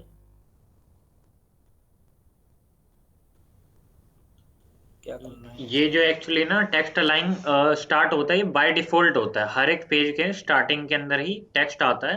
तो टेक्स्ट अलाइनमेंट राइट जो है वो लेफ्ट जो है वो माना जाता है स्टार्टिंग में। हाँ हाँ, वो तो है, लेफ्ट में ही आता है ये स्टार्टिंग में ही। style.css मैंने यहाँ स्टार्ट लिख दिया और ये लेफ्ट में आएगा। H1 index.html आ गया। देखो लेफ्ट में ही आ रहे हैं ये, क्यों ना। अभी हमने सेंटर नहीं करा, पहले मैंने इसको सेंटर करके दिखाता हूँ, फिर लेफ्ट कराऊंगा, फिर राइट कराऊंगा, जब आपको पता चलेगा कैसे चल रहा है ये, ठीक है। तो मैंने यहाँ क्या किया, index.html style.css के अंदर मैंने स्टार्ट की जगह ना यहाँ कर दिया सेंटर। सबसे पहले सेंटर, ठीक है, सेंटर डाल दिया मैंने। और जब इसको मैं सेव करूंगा, देखो हमारा ना टेक्स्ट अलाइन सेंटर में डाल दिया, ठीक है। ये मैंने कुछ टेक्स्ट लिखे, ये हमारे क्या आ गए सेंटर में, ठीक है। इसलिए वो लेफ्ट में नहीं आ रहे थे, वो ऑलरेडी लेफ्ट में थे। अगर मैं अब लेफ्ट में करूंगा या फिर स्टार्ट में करूंगा तो वो लेफ्ट में आ जाएंगे, ठीक है। और जब राइट में करूंगा, राइट बोल दो या फिर एंड बोल दो, जब मैं राइट में करूंगा तो राइट में आ जाएंगे। तो देखते हैं कैसे करते हैं। बस उसको चेंज करना है, कुछ नहीं करना। कि जैसे मैंने स्टाइल के अंदर मैंने क्या करा था, सेंटर, ठीक है। अब मैं इस सेंटर को क्या करता हूँ, यहाँ से हटाता हूँ और इसको ना लेफ्ट कर देता हूँ। लेफ्ट आ गया, ठीक है। अब जब मैं इसको लेफ्ट करूंगा तो लेफ्ट में आ जाएगा। देखो अब ये लेफ्ट में आ गए। अब मुझे क्या करना है, इनको राइट में करना है। अब राइट में करना है तो कुछ नहीं, राइट लगा देंगे। लेफ्ट करना लेफ्ट, राइट करना राइट, सेंटर करना सेंटर, ठीक है। और राइट करना RIGHT, मैंने राइट लगा दिया और मैंने इसको सेव किया और लाइव सर्वर। देखो अब ये राइट में आ गए, ठीक है। टेक्स्ट अलाइन का मतलब यही है, टेक्स्ट को राइट में लेना है, सेंटर में लेना है या फिर लेफ्ट में लेना है, कहाँ लेना है, ठीक है। एक होता है इसमें टेक्स्ट अलाइन जस्टिफाई, ठीक है। जस्टिफाई का आपको देखने से पता चलेगा कि जस्टिफाई का काम क्या है। कि मैंने style.css के अंदर जो राइट लिखा है, इसको ना मैं यहाँ से हटा के, और एक होता है अपना जस्टिफाई। जस्टिफाई आ गया, ठीक है। जस्टिफाई का काम होता है, वैसे इसका पैराग्राफ के समझ आएगा आपको। पैराग्राफ से मैं पैराग्राफ बनाता हूँ कि index.html और यहाँ से सेव किया, ठीक है। ऑलरेडी ये लेफ्ट में आएगा, वो क्यों आएगा अभी मैं आपको बताता हूँ कि एक पैराग्राफ बनाता हूँ, उससे आपको समझ आएगा अच्छी तरीके से। ई में यहाँ गया, इरेज किया, ठीक है। उसके बाद मैंने एक टेक्स्ट लिया और यहाँ मैंने कुछ पैराग्राफ लिखा, एंटर, ठीक है। उसके बाद एंटर, ठीक है। उसके बाद एंटर। आपको ना इसमें कोई चीज़ नज़र आ रही होगी कि जो इसका ये वाला है लेफ्ट वाला और जो ये राइट वाला है, ठीक है। मान लो हमने कोई पैराग्राफ लिखा, ठीक है, उसका जो लेफ्ट होगा और राइट होगा बिल्कुल इक्वल होंगे। देखो इसमें ना कोई भी वर्ड आगे पीछे नहीं जा रहा है। नहीं, पैराग्राफ हमारे कैसे होते हैं कि हमने कुछ भी लिख दिया और कुछ वर्ड हमारे आगे हो गए, कुछ वर्ड हमारे पीछे हो गए, इस प्रकार, ठीक है। जस्टिफाई का मतलब यही है कि उसको जस्टिफाई कर देता है ये। समझ गई बात को? कि मैंने एक पैराग्राफ बनाया, मैं एक पैराग्राफ बना लेता हूँ यहाँ। एक पैराग्राफ बनाया मैंने, एक पैराग्राफ पी टैग, और उसके अंदर मैंने लिख दिया लॉरम, लॉरम ना 20 लिख देता हूँ। जब इसको एंटर किया और इस पैराग्राफ के अंदर ना मैं स्टाइल दे देता हूँ, यहाँ आए और मैंने जो हमारा पैराग्राफ था पी टैग था ना, तो पी टैग और उस पैराग्राफ को मैं क्या दे देता हूँ, justify text align, text align. इसको मैंने क्या कर दिया, जस्टिफाई। देखो सेंटर आगे, एंड आगे, जस्टिफाई कर लिया, लेफ्ट राइट ही सेम होते, ठीक है। जस्टिफाई पे क्लिक किया और इसको सेव किया। देखो इसमें इतना ही दिखा रहा है क्योंकि मैंने ज़्यादा लोअर वो नहीं पैराग्राफ नहीं लिया है, समझ गए। अगर मैं इसको लॉरम को बढ़ाऊं, ज़्यादा वर्ड इसमें यूज़ करूं, तो इसमें कर देता हूं लॉरम, इसको जैसे ये है, इसमें कुछ वर्ड ऐड कर देता हूँ, ठीक है। ये ले लीजिए मैंने उसकी, और होम पे गए और जब मैं इसको index.html लाइव सर्वर पर चलाया, देखो ये ना ये एंड तक जाएगा, इसलिए जा रहा है कि ये बाहर नहीं जा रहा, एल से शुरू होगा, इसके लेवल में है ये वाला। देखो यहाँ से जस्टिफाई मैंने आपको जैसे मैंने इसमें दिखाया, ना तो इधर भागेगा ना इधर भागेगा, बिल्कुल जस्टिफाई रहेगा, जस्ट में रहेगा। समझ गई बात को? इसका काम होता है जस्टिफाई का। ये मैंने इसमें टेक्स्ट प्रॉपर्टीज में पहला पढ़ा दिया, टेक्स्ट अलाइन के अंदर टेक्स्ट लेफ्ट अलाइन, लेफ्ट क्या होता है, राइट क्या होता है, सेंटर क्या होता है, जस्टिफाई क्या होता है। समझ गए? अब इसमें कुछ कह रहे थे भाई? नहीं ब्रदर, बढ़िया बढ़िया, बेहतरीन। अब नेक्स्ट इसमें आता है कि फॉन्ट वेट, ठीक है। अलाइन हमने पढ़ लिया, सेंटर राइट लेफ्ट, तो हमें कैसे करना टेक्स्ट को हो जाएगा। अब इसमें आता है फॉन्ट वेट। फॉन्ट वेट का मतलब है कि हमें कितना बोल्ड करना है, इसमें बोल्ड का आता है। मान लो हमने कोई टेक्स्ट लिखा, उसको हमें बोल्ड करना है, समझ गए। मैं यहाँ से इसको हटाता हूँ और यहाँ से इसको रेज किया। यहाँ हमें बताना है फॉन्ट वेट के बारे में, फॉन्ट वेट, WEIGH, ठीक है।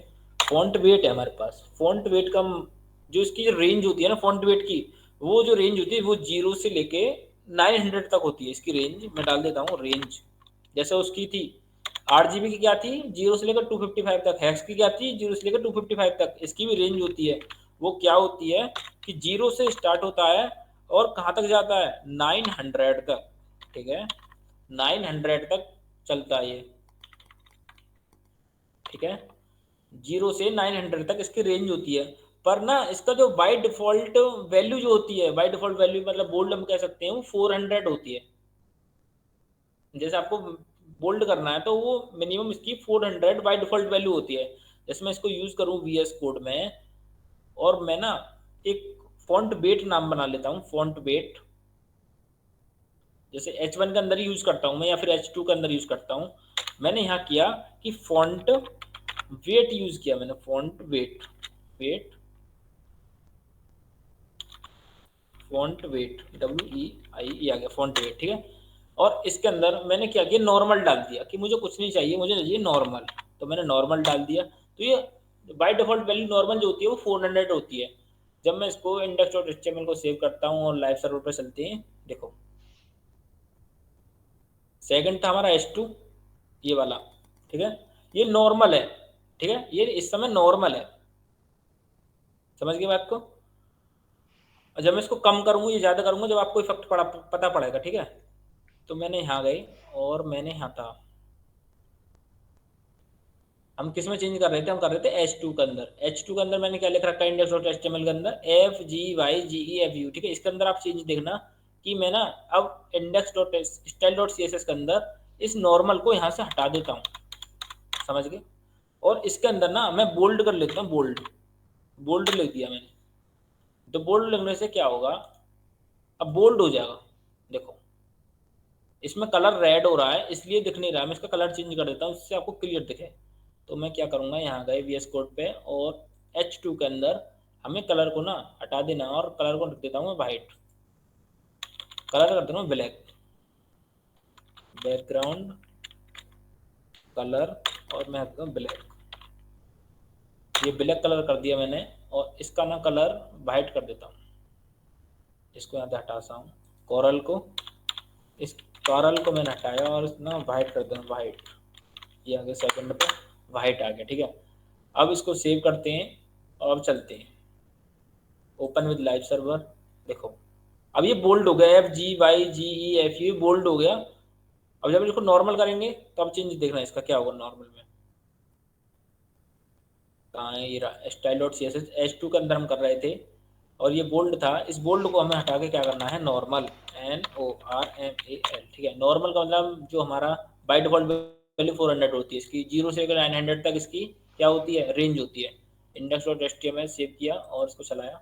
देखो ये इसका नॉर्मल टेक्स्ट है, नॉर्मल बोल्ड है, समझ गए। फॉन्ट वेट में ये इसका नॉर्मल बोल्ड है।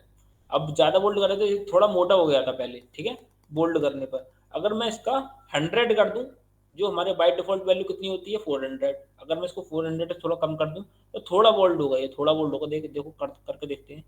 मैं VS कोड पे गया और मैंने यहाँ किया स्टाइल डॉट CSS H2 के अंदर मैंने नॉर्मल से हटाया और मैं 100 डाल देता हूँ, समझ गए। जब 100 डाला मैंने और उसको सेव किया और जब इसको चलाएं, देखो FGYGEFU ये हल्का सा थोड़ा बोल्ड से कम हो गया। इसका मतलब ये है फॉन्ट वेट का, मैं आपको यूज करके दिखा रहा हूँ बार बार इसलिए कि जो इसकी बाय डिफॉल्ट वैल्यू जो होती है ना वो 400 होती है बोल्ड की, ठीक है। जब इसको 400 से ऊपर ले जाओगे तो ज़्यादा बोल्ड होगा, अगर 400 से नीचे ले जाओगे तो कम बोल्ड होगा, ठीक है। मैं इसी बात को क्लियर कर रहा हूँ बस, समझ गए। अब नेक्स्ट इसमें होता है टेक्स्ट डेकोरेशन। इसमें क्या होता है नेक्स्ट, टेक्स्ट डेकोरेशन होता है। टेक्स्ट डेकोरेशन क्या होता है, ये रहा टेक्स्ट डेकोरेशन। टेक्स्ट डेकोरेशन में हम पढ़ेंगे कि हमारा अंडरलाइन क्या होता है, ओवरलाइन क्या होता है और थर्ड होता है हमारा लाइन थ्रू क्या होता है। इसमें 3 होते हैं टाइप इसके। मैं लिखता हूँ पहले, इसको इरेज किया और हम अब थर्ड बात कर रहे हैं टेक्स्ट डेकोरेशन। टेक्स्ट डेकोरेशन हमें टेक्स्ट को डेकोरेट करना है, ठीक है। टेक्स्ट को डेकोरेट कैसे करना है भाई, कि मैंने लिख दिया ABC, ठीक है। मैंने ABC लिख दिया, अब मुझे इसको अंडरलाइन करना है, ठीक है। मुझे इसको अंडरलाइन करना है। इसका टेक्स्ट डेकोरेशन पहला पॉइंट इसका यही है कि अंडरलाइन, ठीक है। अंडरलाइन कर सकते हैं हम, इसको बताता हूँ कैसे। First dot underline, VS code में बताऊंगा, मैं बता देता हूँ कौन कौन से इसके पॉइंट है। अंडरलाइन, ठीक है, अंडरलाइन। सेकंड हम पढ़ेंगे इसमें क्या, ओवरलाइन। एक तो होता है अंडरलाइन जो नीचे की तरफ लाइन होती है, मान लो मैंने ABC लिख दिया और नीचे मैंने कोई लाइन लगा दी, वो अंडरलाइन। और ओवरलाइन मैंने ABC लिख दिया उसके ऊपर कोई लाइन है ABC के ऊपर, वो होते ओवरलाइन। मैं लिख देता हूँ ओवरलाइन, ठीक है। और हमारा थर्ड होता है लाइन थ्रू। लाइन थ्रू मतलब वो कैसे, ABC हो गया उसको बीच में से काट देना, ठीक है। मैंने डाल दिया लाइन थ्रू, THROUGH, ठीक है, यही तो है। अब इसको 1 बाय 1 देखेंगे इसका काम क्या है। VS कोड पे गए और मुझे ना अब मुझे H3 के अंदर चेंज करते हैं, ठीक है। H3 के अंदर स्टाइल डॉट CSS के अंदर मुझे ना क्या करना है कि मुझे टेक्स्ट का डेकोरेशन करना है। टेक्स्ट डेकोरेशन ये आ गया, ठीक है। टेक्स्ट डेकोरेशन में मुझे क्या करना है कि अंडरलाइन करना है मुझे, अंडरलाइन, ये आ गया अंडरलाइन, ठीक है। अब जो मैंने टेक्स्ट लिख रखा है, मैंने H3 के अंदर टेक्स्ट क्या लिख रखा है इंडेक्स डॉट HTML में, मैंने लिख रखा है भव्य, ठीक है। अब भव्य के अंदर अंडरलाइन होना चाहिए। देखो भव्य के अंदर अंडरलाइन हो गया, टेक्स्ट को डेकोरेट कर दिया मैंने, पहला पॉइंट क्लियर। अब सेकंड आता है इसमें ओवरलाइन, ठीक है, इसी को समझते हैं। Style dot C S S मुझे अंडरलाइन की जगह ना मैंने अब चेंज कर दिया क्या, टेक्स्ट के डेकोरेशन को मैंने लिख दिया है ओवरलाइन, ओवरलाइन। जब इसको सेव किया और मैंने इसको चलाया, अब देखो ओवरलाइन आएगी, क्यों, इसमें ना कलर आ रहा, बैकग्राउंड आ रहा ब्लैक कलर, ब्लैक कलर की वजह से दिख नहीं रहा यहाँ पे, समझ गए, ब्लैक कलर की वजह से दिख नहीं रहा। अगर मैं इसको दिखाऊं तो यहाँ ऊपर लाइन आ रही है, हाँ, इसकी वजह से दिख नहीं रहा कलर की वजह से, वो ओवरलाइन ऊपर आएगी, ठीक है। और तीसरा हमारा क्या होता है, तीसरा होता है हमारा लाइन थ्रू। जब हम इसको चेंज करेंगे और ओवरलाइन से हम यहाँ से हटा देंगे, और थर्ड होता है हमारा लाइन थ्रू, ठीक है, लाइन थ्रू आ गया और मैंने इसको सेव किया और चलाया, देखो बीच में से कट गया। मैंने आपको बताया पहला, सबसे पहले अंडरलाइन, अंडरलाइन हो जाएगी नीचे, ओवरलाइन ऊपर आ जाएगी, और जो अगर लाइन थ्रू है, लाइन थ्रू वाला ये बीच में से काटना, ठीक है। वो बहुत अपना नाम लिखते हैं इंस्टाग्राम वगैरह पे या फिर वैसे भी अपनी आईडी वगैरह पे उसको काट काट के लिखते हैं, वो उसी प्रकार होता है अगर कोडिंग की लैंग्वेज में बात करें तो, ठीक है। अब हमने क्या क्या पढ़ लिया, टेक्स्ट लाइन पढ़ लिया, और उसकी टाइप पढ़ ली कि लेफ्ट राइट सेंटर एस्टिबाई कैसे होता है, फॉन्ट वेट पढ़ लिया हमने, फॉन्ट वेट में हमने पढ़ लिया फॉन्ट वेट को कैसे बोल्ड करते हैं, कैसे नॉर्मल रखते हैं, कम ले जाएंगे तो क्या होगा, ज्यादा ले जाएंगे तो क्या होगा, रेंज क्या होती है 0 से 900। टेक्स्ट को हमने डेकोरेशन करना सीख लिया, अंडरलाइन कैसे करते हैं और ओवरलाइन कैसे करते हैं, लाइन थ्रू कैसे करते हैं, ठीक है, क्लियर हो गया होगा इतना तो आपको। अब इसमें नेक्स्ट आता है लाइन हाइट, ठीक है, इसमें देखते हैं क्या है, ये रहा। अब इसमें ना लाइन हाइट, लाइन हाइट का मतलब ये है कि यहाँ से हटाओ और मैं यहाँ गया, ठीक है, एबल डॉ पर गया, यहाँ से इसको हटाया, अब क्या चलेगा हमारा, यहाँ चलेगा लाइन हाइट, ठीक है, लाइन हाइट, ठीक है, लाइन हाइट था। मैं एक एग्जांपल देता हूँ कि मैंने ना ABC लिख दिया और नेक्स्ट में मैंने ABC लिख दिया, ठीक है, और मैंने ना एक टेक्स्ट और लिया यहाँ पे और मैंने यहाँ लिख दिया ABC सेम, और मैंने ये लिख दिया ABC, ठीक है। इसमें आपको क्या डिफरेंस दिख रहा है भाई, इसमें हाइट का डिफरेंस दिख रहा है, पहले वाले में तो कोई डिफरेंस नहीं है, समझ गए, सेकंड वाले में डिफरेंस है, इसी को हम बोलते हैं लाइन हाइट, ठीक है, इसी को हम क्या बोलते हैं, लाइन हाइट, समझ गए। तो VS कोड पे चलते हैं, VS कोड ये रहा, और हम ना एक न्यू पैराग्राफ बनाते हैं, या इसी पैराग्राफ के अंदर मैं इसको डिलीट कर देता हूँ कि एक पैराग्राफ, इसको सेलेक्ट किया और सेलेक्ट कंट्रोल, चलो ऐसे रहने देते हैं कि इस पैराग्राफ में ना मुझे क्या करना है कि यूज करना है, क्या यूज करना है कि लाइन हाइट कैसे यूज करते हैं। तो मैं स्टाइल डॉट CSS और पैराग्राफ बनाया था मैंने, हाँ जी बनाया था, उसके अंदर मुझे लाइन हाइट यूज करना है, या फिर किसी के भी अंदर यूज कर सकते हो आप कुछ भी, लाइन हाइट ये आ गया, और मुझे ना लाइन हाइट क्या करना है, नॉर्मल करना है सबसे पहले। नॉर्मल करने से क्या होगा, नॉर्मल नॉर्मल रहेगा, ठीक है, नॉर्मल करेंगे तो क्या होगा, इसको सेव किया और देखो ये बिल्कुल नॉर्मल रहा, ठीक है। उसके बाद क्या हुआ कि मुझे ना लाइन हाइट को थोड़ा कम ज़्यादा करना, 2.5 करना है मुझे तो क्या होगा, या फिर 0.5 करना तो क्या होगा, ठीक है, तो करके देखते हैं। सबसे पहले ना मैंने स्टाइल डॉट CSS के अंदर नॉर्मल से हटाया और मैं यहाँ पे ना 2.5 करके देखता हूँ क्या होगा, 2.5 किया मैंने, और इसमें चेंजेस क्या आएंगे, फिर मैंने ना लाइन हाइट को थोड़ा बढ़ा दिया, मैं जैसे ABC लिखा था उसको कितना गैप हो गया था, फिर समझ रहे हो बात को, अब देखो कितना गैप हो गया ना, गैप बीच इनके बीच में 2.5 का गैप आ गया। लाइन हाइट का मतलब यही है कि मैंने कोई लाइन दे दी, उसके बीच में कुछ मुझे गैप चाहिए, फिर दोबारा मुझे कोई लाइन चाहिए, फिर दोबारा मुझे गैप चाहिए, समझ गए, ये होता है लाइन हाइट। लाइन हाइट भी खत्म हो गया आपका। अब नेक्स्ट आता है आपका कि letter spacing. Letter spacing, letter spacing आपने उसमें पढ़ा होगा कैनवा में, जब आपने कोई वो बनाया होगा ना थंबनेल वगैरह उसमें यूज करा होगा, तो उसमें एक वर्ड आता है लेटर स्पेसिंग।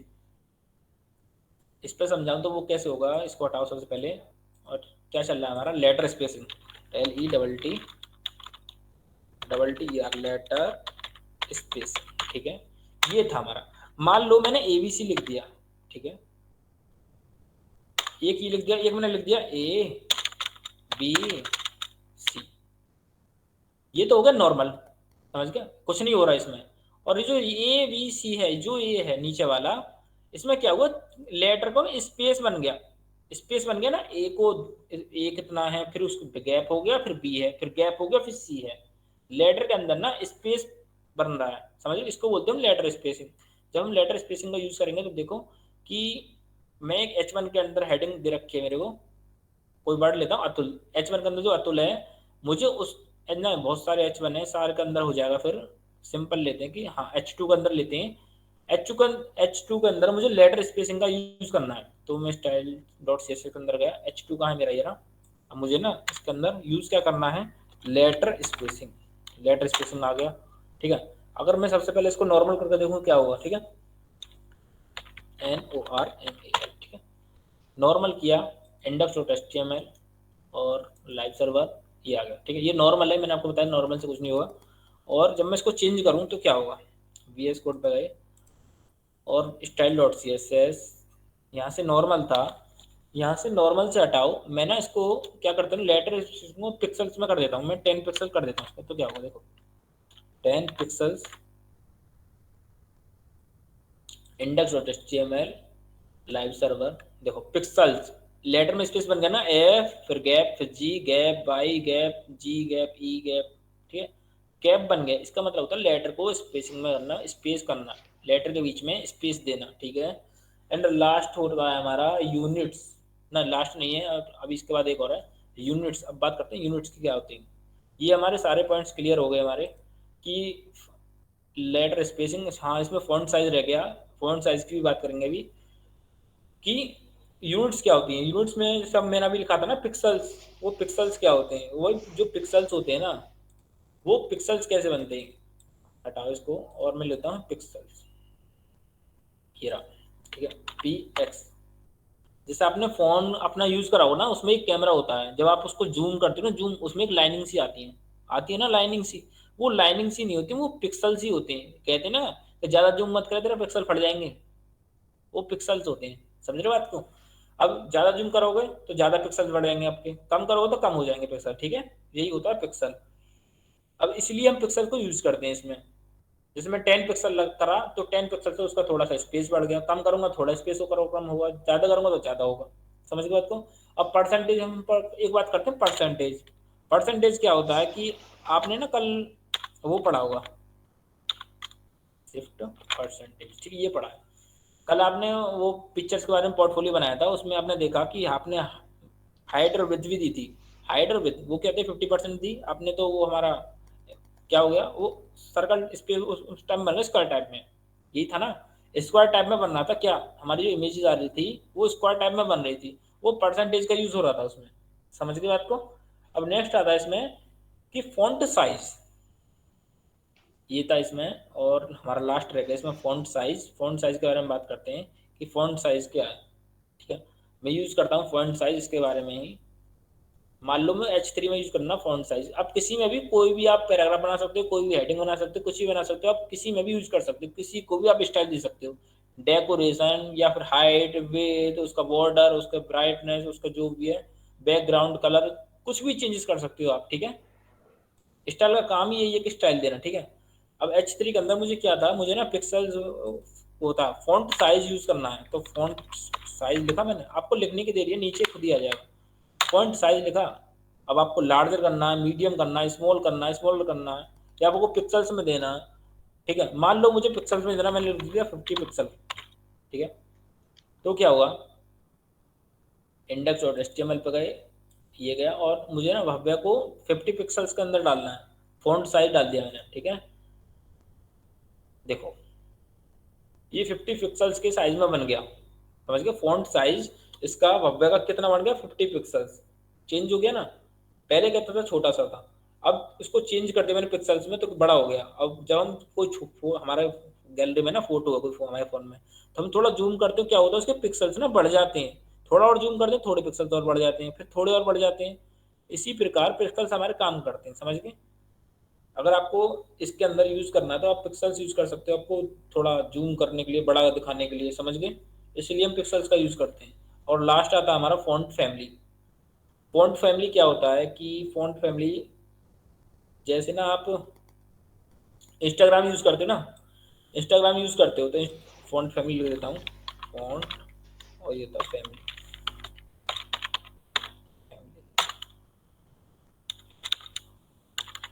तो आपने क्या लिखा, आपने लिख दिया लव, ठीक है।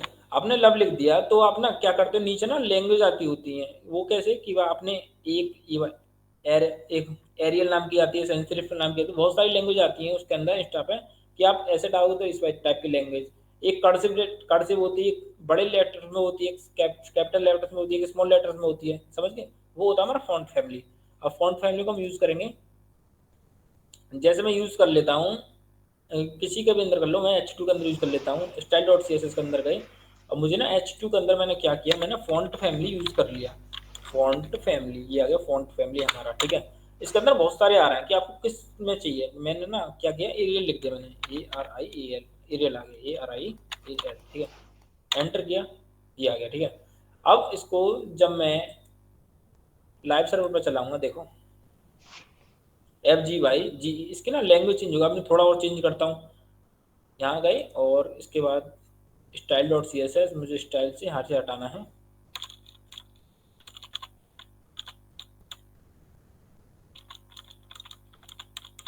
अब यहाँ लिख देता हूँ सनशरीफ, ये आ गई सनशरीफ, ठीक है। अब मैं इसको लेता हूँ तो क्या होगा, सेव करते हैं। अब थोड़ा चेंजेस आ जाएगा, देखो ये कुछ चेंजेस आ गया। अगर मैं और कुछ लेता हूँ तो अभी कुछ चेंजेस होगा। ये बस वही है कि इसको वर्ड को, लैंग्वेज को लिखना कैसे कैसे, वर्ड को कोई लिखता है कैपिटल में, को एलिग्रीन होती है। आप पीसी में जब वर्ड का यूज करते हो, वर्ड MS वर्ड वगैरह का, तो उसमें एलिग्रीन बहुत सारी लैंग्वेज होती है, वो चूज कर सकते हैं कौन सी में आपको लिखना है, टाइपिंग करनी है, टेस्ट करना है, ठीक है। Style dot C S S अंदर गए, मैं यहाँ से हटा देता हूँ। और फॉन्ट तो कितने सारे आ रहे हैं, मैं ना यहाँ पे लिख देता हूँ इम्पैक्ट, ये वाली वर्ड लिख देता हूँ। और जब मैं इसको चलाता हूँ तो क्या होता है, कुछ चेंजेस होगा, देखो। अब क्या थोड़ा सा बोल्ड हो रहा है, ये स्पेसिंग में पहले से ले रखा था, थोड़ा सा बोल्ड सा हो रहा है, इसकी लैंग्वेज थोड़ी चेंज हो गई, समझ गए। ये होता है हमारा फॉन्ट फैमिली। और यहाँ हमारा खत्म होता है। अब आपकी लास्ट प्रैक्टिस होगी और आज का लेवल खत्म हो जाएगा। तो बाबा भाई कराइए आगे। चलो जी, अभी तक क्या तुम सुन पा रहे हो मेरी आवाज? तो एक बार हैंड रेज कर दो। वाह, चलो चलो, बहुत ही बढ़िया, बहुत ही बढ़िया, ठीक है। 4-5 बच्चे तो हैं। अब देखो, मैं ना तुम्हें 2 चीज़ें बताने वाला हूँ। तो 2 चीज़ें बहुत ही ख़ास हैं। वो क्या ख़ास हैं कि क्या तुम्हें सारे के सारे फ़ॉन्ट फ़ैमिली वग़ैरह याद करनी है? मतलब ये इतने सारे कौन याद करेगा? तो इसके लिए हम जाने वाले हैं CSS फ़ॉन्ट स्टैग नाम की एक वेबसाइट पे। अच्छा, ये क्या है देखते हैं। CSS फ़ॉन्ट स्टैग नाम से एक वेबसाइट है। हम वहाँ चलते हैं और वहाँ जाके समझते हैं कि क्या-क्या फ़ॉन्ट हो सकते हैं। देखो, सारे इतने सारे फ़ॉन्ट हो सकते हैं। फ़ॉन्ट के style Arial, Arial black, Arial narrow, है ना? एरियल, ये सारे सैंस सेरिफ के ना, ये फ़ॉन्ट फ़ैमिली है और उसके अंदर ये सारे टाइप आते हैं। मेरी बात समझना। और उसके अंदर ये भी लिखा हुआ है इस वेबसाइट पे कि ये जो टाइप ऑफ फ़ॉन्ट है, ये विंडोज़ पे कितना यूज़ होता है और मैक के ऊपर कितना यूज़ होता है। तो अपने हिसाब से यहाँ पे जैसे मान लो, मेरे को ये इम्पैक्ट, जैसे भाई ने भी करके दिखाया था, तो इम्पैक्ट का मेरे को पता चल रहा है कि अच्छा, इम्पैक्ट ऐसे लिखा जाता है। किसी भी वेबसाइट पे अगर मैं इम्पैक्ट यूज़ करूँगा तो इस फ़ॉर्म में लिखा जाएगा। अगर मैं यहाँ पे ऑप्टिमा यूज़ करूँगा तो ऐसा कुछ लिखा जाएगा। समझ रहे हो बात को? और इसके अंदर एक फ़ेमस फ़ॉन्ट होता है बहुत ही ज़्यादा, अ, 1 सेकंड अगर मेरे को मिल जाए तो, पपायरस भी एक बहुत अच्छा फ़ॉन्ट है। बहुत सारे हैं, इनमें से आप जाके ढूँढ सकते हो। अपने हिसाब का जो फ़ॉन्ट आपको अच्छा लगे वो वहाँ VS कोड पे जाके लिख सकते हो। फ़ॉन्ट फैमिली क्या होता है? फ़ॉन्ट फैमिली ये होता है, सैंस सेरिफ को लिखने की इतनी सारी फ़ॉन्ट फैमिली है। उसके बाद क्या होता है? उसके बाद सिर्फ़ सेरिफ को लिखने की इतनी सारी फ़ॉन्ट फैमिली है। मोनोस्पेस्ड को लिखने की इतनी सारी फ़ॉन्ट फैमिली है। ये बहुत सारी हैं, आप अपने हिसाब से जाके चूज़ कर सकते हो कि आपको कौन से फ़ॉन्ट फैमिली के अंदर चीज़ें लिखनी है। पहली चीज़ क्लियर होगी। अब हम चलते हैं, देखो क्वेश्चन पे, जितना भी अभी हमने पढ़ा ना, उन सब का एक निचोड़ करके मैंने क्वेश्चन बनाया है। और वो क्वेश्चन बहुत ही प्यारा क्वेश्चन है। हमें क्या करना है? एक लोगो डिजाइन करना है। देखो, ये मैं मेरे नाम का करूंगा, मेरे नाम इन द सेंस, मैं यहाँ पे कोडर साहब का एक लोगो डिजाइन करूंगा, तुम्हें अपने अपने नाम का एक कोडर लोगो डिजाइन करना है। ठीक है? ये जो इमेज है ना, स्पेशली मैंने तुम्हारे लिए बनाई है और इसको मैं जाके ना तुम्हें दे दूंगा, सेंड कर दूंगा तुम्हारे पास से व्हाट्सएप पे। तो अभी हम यहाँ क्या सीखने वाले हैं? डिजाइन करना सीखने वाले हैं गिवन लोगो को, जो कि होगा कोटर साहब का, with the use of given CSS। ये सारी CSS लगानी है हमें और ऐसा कुछ लोगो बन के आ जाएगा। देख पा रहे हो कितना अच्छा लोगो लग रहा है? डबल लाइनिंग आ रही है, कोटर साहब लिखा हुआ है, ऐसे ऐसे अपने नाम से भी तुम्हें एक पूरा पूरा लोगो बनाना है। ठीक है? तो मेरे को क्या करना है? ये सारी डिजाइनिंग फॉलो करनी है बस स्ट्रिक्ट रूल में। ओके, तो मैं क्या करता हूँ, जो जितनी भी हमने चीजें सीखी है ना वो सारी की सारी हम यहाँ लगाने वाले हैं। तो यहाँ पे मैं डाल देता हूँ PQ3। ठीक है, PQ3.html बॉयलर प्लेट कोड ले लिया और यहाँ लिख दिया प्रैक्टिस क्वेश्चन 3 और बॉडी के अंदर गए और बॉडी के अंदर जाके एक H1 नाम से वो बना ली हेडिंग और उसके अंदर मैंने यहाँ पे लिख दिया कोडर साहब। ठीक है, अपने अपने नाम से तुम्हें बनाना है, बेसिकली मैंने यहाँ पे कोडर साहब नाम से बनाया है। और यहाँ पे मैं क्या करता हूँ, एक CSS की फाइल को लिंक कर देता हूँ, लिंक कोलन CSS लिखूंगा, CSS की फाइल लिंक होगी। नाम बदल के कर देता हूँ मैं PQ3। कंट्रोल दबाऊं, क्लिक करूंगा, नई फाइल क्रिएट हो जाएगी। अच्छा, इसने मेरे को क्या कहा, set the font family to, ये वाली फॉन्ट फैमिली अभी हम लास्ट में पढ़ के आए हैं और हमें ये लीग करके एक फॉन्ट फैमिली है, लीग स्पार्टन करके, इस फॉन्ट फैमिली को सेट करना है। तो मेरी H1 हेडिंग के ऊपर मैं सारे के सारे स्टाइल अप्लाई करने वाला हूँ। तो H1 नाम सिलेक्टर पे मैं लिख दूंगा फॉन्ट फैमिली और यहाँ पे मैं लिख दूंगा क्या, league, LEA, league I think यही है ना, LEAGUE, ओके LEAGUE। और उसके बाद लिख दूंगा मैं स्पार्टन, SPARTAN, लुइस स्पार्टन हमने लिख दिया है और एन जैसे लिखूंगा तो यहाँ पे आ चुकी, डन। तो इस वाली को मैंने यहाँ सिलेक्ट कर लिया है। इनमें से जो भी मेरे को मिलेगी, अ, ये होती है बैकअप लैंग्वेज। अब कहोगे कि अगर मान लो जैसे मैं विंडोज पीसी यूज कर रहा हूँ और तुम मैक पीसी यूज कर रहे हो, एक एग्जांपल के लिए बता रहा हूँ, ठीक है। ये MS वर्ल्ड में भी है ना, हाँ MS वर्ल्ड में भी है, ये जो आप वो बता रहे थे ना, ये आई थिंक ये कमेंट तब का है जब लेटर स्पेसिंग की बात हो रही थी। ठीक है, तो यहाँ पे जैसे मान लो मैं विंडोज यूज कर रहा हूँ और विंडोज के अंदर क्या है कि मान लो ये वाला जो फ़ॉन्ट है ये अवेलेबल है और मैक के अंदर नहीं है। मैक मतलब मैकबुक एप्पल वाले जो प्रोडक्ट होते हैं, तो उसके अंदर क्या होगा कि मैं एक बैकअप फैमिली दे दूंगा कि भाई ये नहीं ना, तो मिलती जुलती ये फैमिली है, आप इसके ऊपर जो भी टेक्स्ट आ रहा है वो ले लो। अच्छा, ये नहीं आ रही तो आप ये वाला टेक्स्ट ले सकते हो, ये नहीं आ रही तो इससे अगले वाला, इससे अगले वाला, कोई तो मिलेगा, कोई तो मिलेगा ना। तो इस ये होती है बैकअप फैमिली, इसको हम कॉमा लगा सेपरेट करके लिख सकते हैं। पहले एक बार देखते हैं कैसी लग रही है हमारी वेबसाइट, उसके हिसाब से हम चेंजेस करेंगे। देखो कोडर साहब कुछ ऐसा लिखा दिख रहा है मेरे को, ठीक है। और अगर मैं यहाँ पे ना फ़ॉन्ट फैमिली को नहीं लगाता, ध्यान से देखना इस चीज को, मैं फ़ॉन्ट फैमिली को कमेंट आउट कर रहा हूँ, तो पहले कोडर साहब ऐसा लिखा हुआ था और अब जो है वो कोडर साहब ऐसा लिखा हुआ है, तो मेरे वर्डिंग के अंदर कुछ तो फर्क आया है, तुम देख रहे हो, ठीक है। अब मैं क्या करता हूँ, अब मैं वापस जाता हूँ अपने फ़ॉन्ट स्टाइल पे, set the colour to text, जो हमारे टेक्स्ट का कलर है उसको सेट करना है मेरे को, FFA511, FFA511। तो यहाँ पे मैं H1 का जो है कलर सेट करूंगा और कलर का सेट करूंगा हैश लगा के FFA511। अच्छा, ये है एक येलोइश करके शेड है, उसका कलर है। तो अब मैं जाके देखूँ तो देखो येलोइश कलर की शेड तो आ गई है मेरे पास, ओके। अब मैं अगर चेक करता हूँ, येलोइश शेड आ चुकी है मेरे पास और मैं मेरे क्वेश्चन में जाकर चेक करता हूँ तो यहाँ पे भी ऐसी सी कोई शेड है। यहाँ पे जब मैंने स्क्रीनशॉट लिया तो थोड़ी फेड हुई है, बट एज सच ऐसी ही शेड है जो यहाँ पे हमें दिख रही है, ठीक है।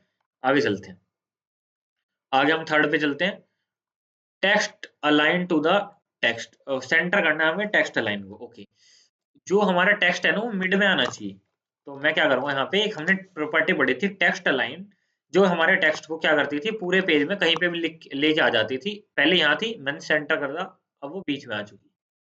मेरी बात समझ रहे हो, पहले कहाँ थी वो, पहले वो पूरी की पूरी लेफ्ट में थी, मैंने उसको क्या करा, टेक्स्ट लाइन को एक प्रॉपर्टी दी कि टेक्स्ट लाइन कर दो सेंटर, वो बीच में आ गई।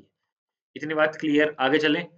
आगे अगर हम चलें तो make the text size, text के साइज को हमें बदलना है, तो इसके लिए हम यूज करते हैं फॉन्ट साइज का, जो अतुल भाई तुम्हें पढ़ा चुके हैं ऑलरेडी। तो यहाँ मैं लिख दूंगा फॉन्ट साइज, जो कि कितना है 55 पिक्सल उन्होंने दे रखा है, उन्होंने क्या, हमने ही दे रखा है 55 पिक्सल।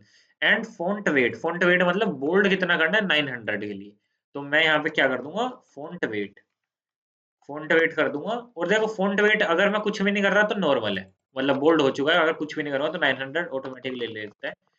तो यहाँ पे 900 ये देखो बोल्ड हो गया।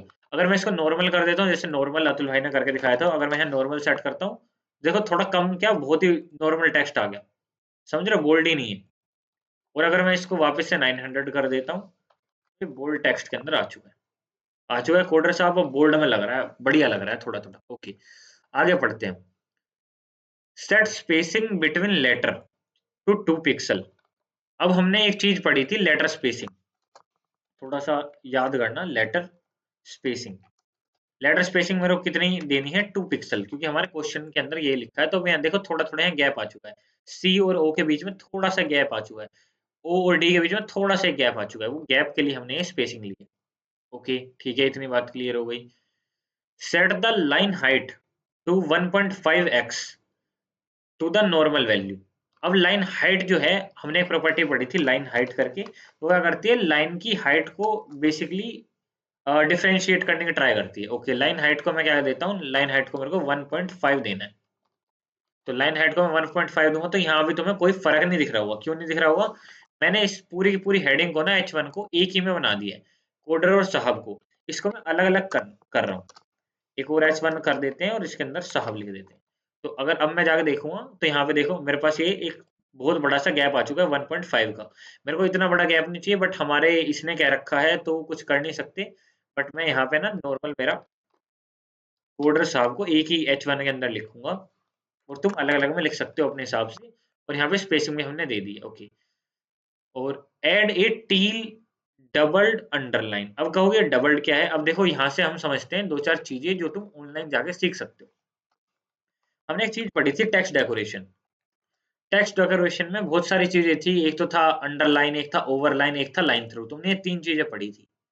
क्या क्या पढ़ी थी तुमने पढ़ी थी अंडरलाइन, ओवरलाइन, और पढ़ी थी लाइन थ्रू। इसके अंदर बहुत सारी और चीजें होती हैं, लाइक वेवी। वेवी क्या होगा, एक जिगजैग पोर्शन के ऊपर ना लाइन आ जाएगी। जिगजैग पोर्शन में लाइन कैसे आ जाएगी, अब मैं दिखाता हूँ। जैसे ही H1 के ऊपर जाएंगे और यहाँ पे हम कलर और दे देते हैं इसका। सबसे पहले हम कलर दे देते हैं, कलर दे देंगे टील। टील कलर की मेरे को लाइन चाहिए और वेवी लाइन चाहिए। तो यहाँ पे जाता हूँ और सबसे पहले तो अंडरलाइन ही करने का ट्राई करते हैं, अंडरलाइन। तो अंडरलाइन हमारे पास आ चुकी है। और अब मेरे को जो क्वेश्चन हमारा कह रहा है ना, वो कह रहा है कि डबल अंडरलाइन चाहिए। तो मैं यहाँ पे लिख सकता हूँ डबल बी, DOUBLE। डबल नाम से एक मेरे पास चीज है जो कि डबल अंडरलाइन को यहाँ पे प्रिंट कर देती है मेरे लिए। डबल करके अंडरलाइन और लिखना है, UNDERLI। तो डबल अंडरलाइन के लिए मेरे पास देखो क्या आ रहा है, नीचे डबल अंडरलाइन आ रही है टील कलर में। टील कलर क्या होता है, ऐसे समुद्र का सा जो कलर होता है ना, उसको टील कलर कहते हैं। ठीक है, अब इतना तो हमारा क्वेश्चन हमें समझ आ चुका है। अब क्या करना है कि उन्होंने बहुत ही अलग चीज लिख रखी है कि सारे के सारे लेटर को ना अपर केस में कर दो। अपर केस मतलब कैपिटल लेटर के अंदर ले आओ। और उसके लिए मेरे को क्या करना है, यूज करना है CSS का। और मेरे को एक हिंट दे रखा है कि भाई यहाँ पे तुम गूगल यूज कर सकते हो, क्योंकि इस चीज को हमने ना हमारे अभी आज के लेक्चर में नहीं पढ़ा। ठीक है, तो अभी हम ना गूगल पे जाते हैं और लिखते हैं how to capital text in CSS, capitalise text in CSS। जैसे ही करते हैं तो हमारे पास एक चीज आती है टेक्स्ट ट्रांसफॉर्म। हमारे पास एक चीज आती है प्रॉपर्टी टेक्स्ट ट्रांसफॉर्म, जिसकी वैल्यू हम सेट कर सकते हैं क्या, कैपिटलाइज। यहाँ लिखी हुई है, इस पूरी को मैं यहाँ से कॉपी कर रहा हूँ और हम मेरे VS कोड में जाके पेस्ट कर रहा हूँ। As simple as that. मैंने गूगल पे सर्च किया, टेक्स्ट ट्रांसफॉर्म को कैपिटलाइज किया, क्योंकि हमारे क्वेश्चन में ये लिखा था। और क्या है हमारे पास, लोअर केस है। लोअर केस से एक बार ट्राई करते हैं, क्या लोअर केस काम कर रहा है, कैपिटलाइज तो नहीं कर रहा, लोअर केस काम कर रहा है। इसमें ना अपर टेक्स्ट डाल। लोअर केस तो काम कर रहा है, देख लो, लोअर केस काम कर रहा है। अपर केस एक बार डाल के देखते हैं, अपर केस होती नहीं है, सिर्फ अपर केस एक है, कैपिटलाइज नहीं हो रहा, अपर केस है। वाह, अपर बहुत ही बढ़िया। तो हमारे को गूगल भाई साहब ने थोड़ा सा मिसगाइड कर दिया है, उन्होंने कैपिटलाइज लिखा, पर कैपिटलाइज एज सच उन्होंने पूरे डॉट पे लगाया था। ठीक है, और यहाँ पे हमें अपर केस यूज कर सकते हैं। ओके, अपर केस नाम की प्रॉपर्टी है, उस चीज को हम यहाँ यूज कर सकते हैं। तो हम वापस चलते हैं हमारे क्वेश्चन नंबर 3 की तरफ। क्वेश्चन नंबर 3 पे चलते हैं। तो हम चलते हैं PQ क्वेश्चन नंबर 3, ये वाला था, है ना। और इसको मैं भवेश शर्मा इस वाली लाइन को यहाँ से कमेंट आउट कर दूंगा। और यहाँ से PQ3 पे जाने के बाद कैपिटलाइज की जगह अपर केस और ट्राई करते हैं। ठीक है, और अपर केस हो चुका है कोडर साहब। और अब देखो एक चीज अगर तुम नोटिस कर पा रहे हो कि जो यहाँ पे कोडर साहब लिखा हुआ है, दो अलग अलग लाइन में लिखा हुआ है, और यहाँ पे जो कोडर साहब लिखा हुआ है वो एक सिंगल लाइन में लिखा हुआ है। इसके लिए हमने अभी एक चीज पढ़ी थी, अभी क्या, एक्चुअली HTML क्लास में एक चीज पढ़ी थी कि तुम यहाँ पे ना BR टैग का यूज कर सकते हो। BR क्या होता है, ब्रेक लाइन टैग होता है। वो तो अलग अलग लाइनों में चीजों को ले आएगा। कोडर साहब यहाँ लिख के आ चुके हैं। आई होप सो इतना सब क्लियर है तुम्हें। तुम्हारे पास पूरा एक लोगो बन चुका है, इसका मैं पूरा स्क्रीनशॉट भी ले लेता हूँ। और यहाँ से वो स्क्रीनशॉट आ चुका है, और वो थोड़ा इसी कलर में आएगा। ठीक है, अगर तुम्हें लग रहा हो तो यहाँ से मैं Ctrl V कर देता हूँ। तो देखो इन दोनों कलर सेम है ऑलरेडी, अगर तुम देख पा रहे हो। तो ऐसा जो कलर का ही फर्क है, डिफरेंस है, यहाँ से थोड़ा लाइट कलर दिख रहा है, वहां से थोड़ा कैपिटलाइज का काम है कि वो वर्ल्ड के फर्स्ट, हाँ कैपिटलाइज करेगा, आई नो, हाँ समझ आ गया। हाँ हाँ कैपिटलाइज का काम जो है वो वर्ल्ड के फर्स्ट लेटर को, मान लो कैपिटलाइज का भी हम काम करके दिखा देते हैं। मान लो कोडर साहब का जो सी है वो छोटा है, ठीक है, और यहाँ पे ना मैंने क्या कर रखा है, अपर केस जो है वो नहीं दे रखा, यहाँ मैंने दे रखा है, कुछ भी नहीं दे रखा, मान लो टेक्स्ट ट्रांसफॉर्म है ही नहीं, लेट्स अज्यूम, तो वो प्रिंट करेगा कोडर का सी जो है वो छोटा है और साहब का एस जो है बड़ा है। पर अगर मैं यहाँ पे ना टेक्स्ट ट्रांसफॉर्म के अंदर जो है कैपिटलाइज कर दूं, CAPA कैपिटलाइज कर दूं, तो वो कोडर साहब का सी जो है वो बड़ा करके प्रिंट कर देगा। ये करता है हमारा कैपिटलाइज, और अपर केस हमें यहाँ चाहिए था क्योंकि हमारे क्वेश्चन ने बोला था सारे जो लेटर हैं वो अपर केस में आने चाहिए, तो वो अपर केस में आ चुके हैं। ठीक है, तो आज की क्लास में आई होप समझ आया। सबसे पहले एक बार मैं सबसे पहले डाउट ले लेते हैं, उसके बाद रिकॉर्डिंग स्टॉप करें। किसी भाई को कोई डाउट, किसी को भी अगर कोई डाउट है एक बार पहले हैंड रेज कर दो ताकि हम एक बार रुक जाए। Okay, anyone? ठीक है, सब कुछ। डाउट नहीं है। ओके, तो सबसे पहले मैं यहाँ रिकॉर्डिंग